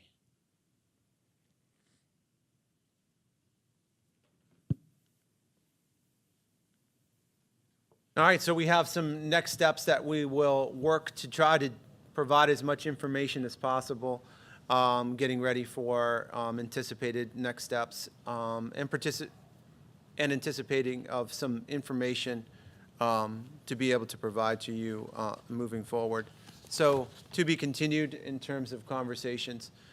We're going to toss the microphone over to Mr. Funk. Mr. Funk and Mr. Page, as well as the staff here at Susquenita High School, have really worked to pilot, to think about how that schedule of time can look differently to meet the needs of the students. So I will allow Mr. Funk to explain the why behind this, the background to it, the next steps in the process, what he has done currently, and what the next steps are going to be.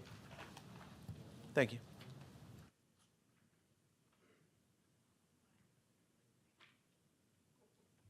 Thank you, Dr. Fox. Something Mr. Page and I have been talking about for the last couple years is making tweaks to the bell schedule, specifically the lunch periods. That's pretty much what's driving one of the main force. We currently have 3 lunch periods. They're 41 minutes long. 30 minutes are designated lunch, and then the extra 11 were considered flex. And when that was rolled out, students could meet with teachers or do work those last 11 minutes. We're not seeing that happening much anymore. Basically, the students are in the cafeteria, most of them, for 41 minutes, and we really think that that time can be better utilized to benefit them, not only academics, but still give them that break that they're looking at. And we're also looking at, well, if you have to do lunch duty for 41 minutes, you're definitely in favor of some tweaks for the lunch schedule. So first we'll go over the current bell schedule, and this changed, I don't even remember, probably 10 years ago to make it easier, the scheduling, because prior to that they had 3 lunch periods, but the lunches didn't line up. They were only 30 minutes. The rest of the, you remember that, Dr. Jones, and it became difficult to schedule, especially as we reduced staff from back when I started till now. We significantly have fewer staff. So currently we have 9 periods. Basically you can get 8 credits in a lunch. The lunch periods I explained. So we're trying to reduce the length of lunch period. We want to add a real, genuine flex time to the students' schedules, which will enable us to better distribute class sizes, increase the academic period length, and reduce excess study halls, and reduce the need for to-go lunches for VOTEC, for CTC students. Because right now, all of them have 4 periods. The majority go to lunch 5th period. There's probably 15 to 20 students that take a 5th period class, some by choice, some not by choice. Then they sign up and eat their lunch on the bus. We want to get rid of that. That's, yeah, sometimes it's unavoidable, but we want to get rid of that. So what we're looking at, Ms. Lote, is a draft schedule. We're doing practice runs. If you see in the squawk, I send out, hey, we're doing a practice run to see how it works. And our biggest accomplishment that we're looking at is the 2 lunch periods. They're 30 minutes. The entire school's divided in half. And it's organized by homerooms. So the students are still going to be in their homerooms. So half the homerooms will go to lunch A. The other half of homerooms will go back to their homeroom class and have a 30-minute designated flex time where the teachers there can give direct support. They can have focused learning. They can do other activities, but they still have that connection with the teacher who they've had all 4 years or will have all 4 years as their homeroom teacher. At the end of 30 minutes, they flip-flop. The group that was at flex go to lunch. The group that was lunch go to the flex. And it's at 1 block of time, 1 block hour during the day. And another good thing about this is the clubs and activities that, you know, sometimes meet at 7 a.m. and the underclassmen don't have a chance to get here if they don't have transportation. The teachers could have, during one of these flex times, a club meeting. And then the students would just eat the other lunch. So there's a lot of flexibility in that. But they'll really reduce the class size. We did a trial run, got snowed out this last week, but we did one earlier, and I was mixed. Everybody has an opinion, but I was surprised the number of students that liked the 30-minute lunch everyone was done eating in about 12 minutes. So they still had plenty of time. Yeah, we had everyone through the lunch line in 12 minutes, and most of them done in 5 more minutes and just were there. So they had plenty of time. But the feedback on, it was nice having just a flex time in our home room. So I sort of felt like I should do work instead of a full study hall where I can do whatever I want. So I thought that was a positive feedback. But there's going to be some challenges, and everyone's not going to be happy because it's change. But pretty much we would be doing 7 periods, so you could earn up to 7 credits, but you'd have that full lunch and flex time during the day. So the old schedule, and Aubrey, go back, sorry. CTC would leave, all the CTC students would eat lunch A, and there'd be no to-go lunches, and they'd leave to go on the bus. So we're pleased about that. So just a quick summary, the old schedule, you could earn up to 8 credits per year, so you could 32 credits possible over the 4 years. The new one, you'd earn up to 28 credits possible. Students would follow the career path to help them choosing and selecting courses. So we look down the road how this would impact, oh, will the juniors have enough credits to hit the 26? If the students pass their courses they're scheduled for, I have 83 students that already will, at the end of this year, juniors, 83 juniors that already will have 22 credits. So they only need 4 credits next year. 21.5 or more, 15 students. There were only 4 students in the junior class that need 6 credits next year.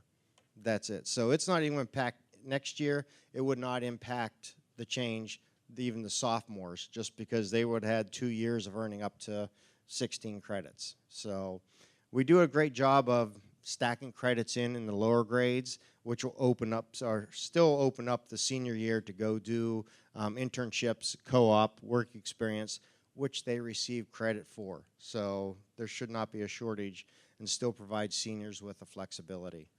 So I just wanted to give you an overview. There's still going to be tweaks because we're going to practice it again and some adjustments, but I wanted to share that with you. We're excited about the changes.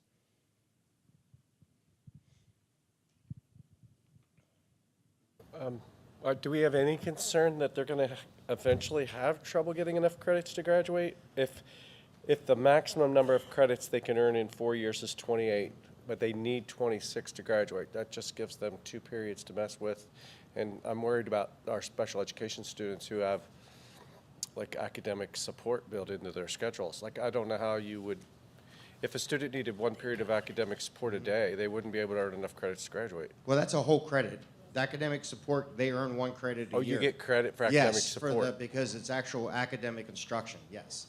Okay. So down the road, next year is not concerned. We may come to the board because the way you have the policy written, let's reduce some of the elective credit. Not touching the core credits because we're solid in our core, but right now we have 9 credits for electives. Maybe drop it down 1 in the future. So you only need 25, still maintaining the high academic core classes. Yeah. It used to be 27, and I think that's a conversation we should have. Like 26, we still have we still require a higher number of credits to graduate than most of the area schools, I believe. Some are like at 23. Yes. We were at 27, now we're at 26, so that's certainly a conversation we could probably have. And I think that's a valid conversation because our students, academic-wise, they're going to get their core courses, and so it's just the elective ones we might need to tweak a little bit down the road.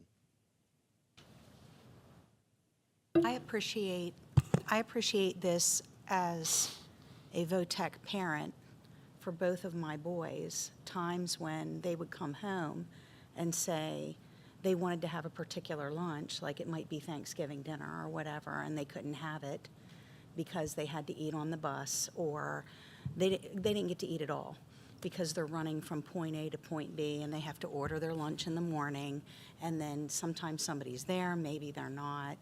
And I'm sure my children made up a bunch of excuses as to why they could not get a lunch or eat a lunch. But this is on behalf of that population, which is, this is nice that they're going to be able to take a break instead of feeling like, and there's nothing wrong with a bagged lunch, but there were times where it just wouldn't happen. and this is appreciated. I think they need a little bit of downtime before they're literally go, go, go, and then they're on the bus, and then they're at VOTEC. So from that perspective, this is very much appreciated. Logistically, I'm not familiar with the cafeteria. Will there be enough size for seating? Yes. And then take in consideration that you're now going from 3 to 2, will that time be ample enough for now a third more students in the cafeteria to get their food? Yes, I counted tables and everything ahead of time, and we were setting up a couple tables extra in the lobby. They're down there just as an overflow for students who weren't crowded. We worked with the cafeteria. On the first trial run, we did the whole school through there. Like I said, everyone was through the lunch line in 12 minutes. Everyone was done eating. They were sitting for 10 minutes at least. So getting them through the lunch line and having time to eat, there's no problem. There were still empty tables left where kids weren't even sitting, where they would just pull up. So there's plenty of space, and it's not going to be an issue getting them through the lines. Because we do have 3 lines that operate. Like I said, we will be practicing it again and just trying to work out kinks. We'd rather get the students and teachers used to a change and going through the cafeteria than have them show up on the first day and say, surprise. So we want to make sure we can work as many kinks out ahead of time. Is the goal then that this would be implemented, like after you do all your practices, that your thought is that for next, are you implementing this for the remainder of this year, or that you'd be implementing this at the start of next year? Start of next school year, the first day. Now, we practice a couple times to work out any kinks, but the way the schedule is set up, we can't eliminate a period this year. So. And speaking of the period getting eliminated when you are doing your practice, like how do you determine which period gets eliminated so that it's not always the same? We've only done it one? once. Oh. This time we switched out one of the periods so that wasn't going to be the same period, but teachers are flexible. Well, now you're getting rid of West Power School. We're going to a whole new information management system, so if you're going to do it, this is the time to pull the trigger. Dr. Jones, that's exactly the words we said. We're doing the new management system, construction. Why not do the whole thing just all at once? Start fresh in the fall. Thank you.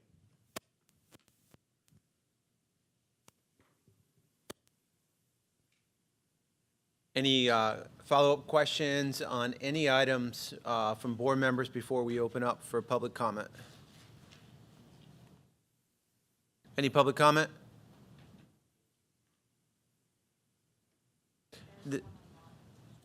Yeah, I can read that in if you'd like me to. Thank you. We have a public comment from Bobby Lefevre from Watts Township. The public comment is given the amount that is being spent on remodeling, I believe it is important to take the time to also prioritize storage concerns for the theater department. We have many talented teachers, staff, and students in this department. They work hard and deserve to also have an area where they can get dressed and store items for their play and musicals. Thank you. And Mrs. Lefevre, that is certainly, thank you for your comment. That is something that we're working towards with the selected remodel of these rooms to try to address, being as trying to address these spaces and imagine these spaces to be able to serve multiple needs of students and groups, while not doing a total renovation across the board and still being fiscally responsible within the amount of capital that we have from our small bank note. All right, hearing none, our next meeting will be Tuesday. And then following that is February 19th, which is our next special budget meeting, which is a voting meeting. So anything that comes before the board at that time, we have the ability to take action on. You may. Thank you. May I have a motion to adjourn? So moved. Second. You're adjourned.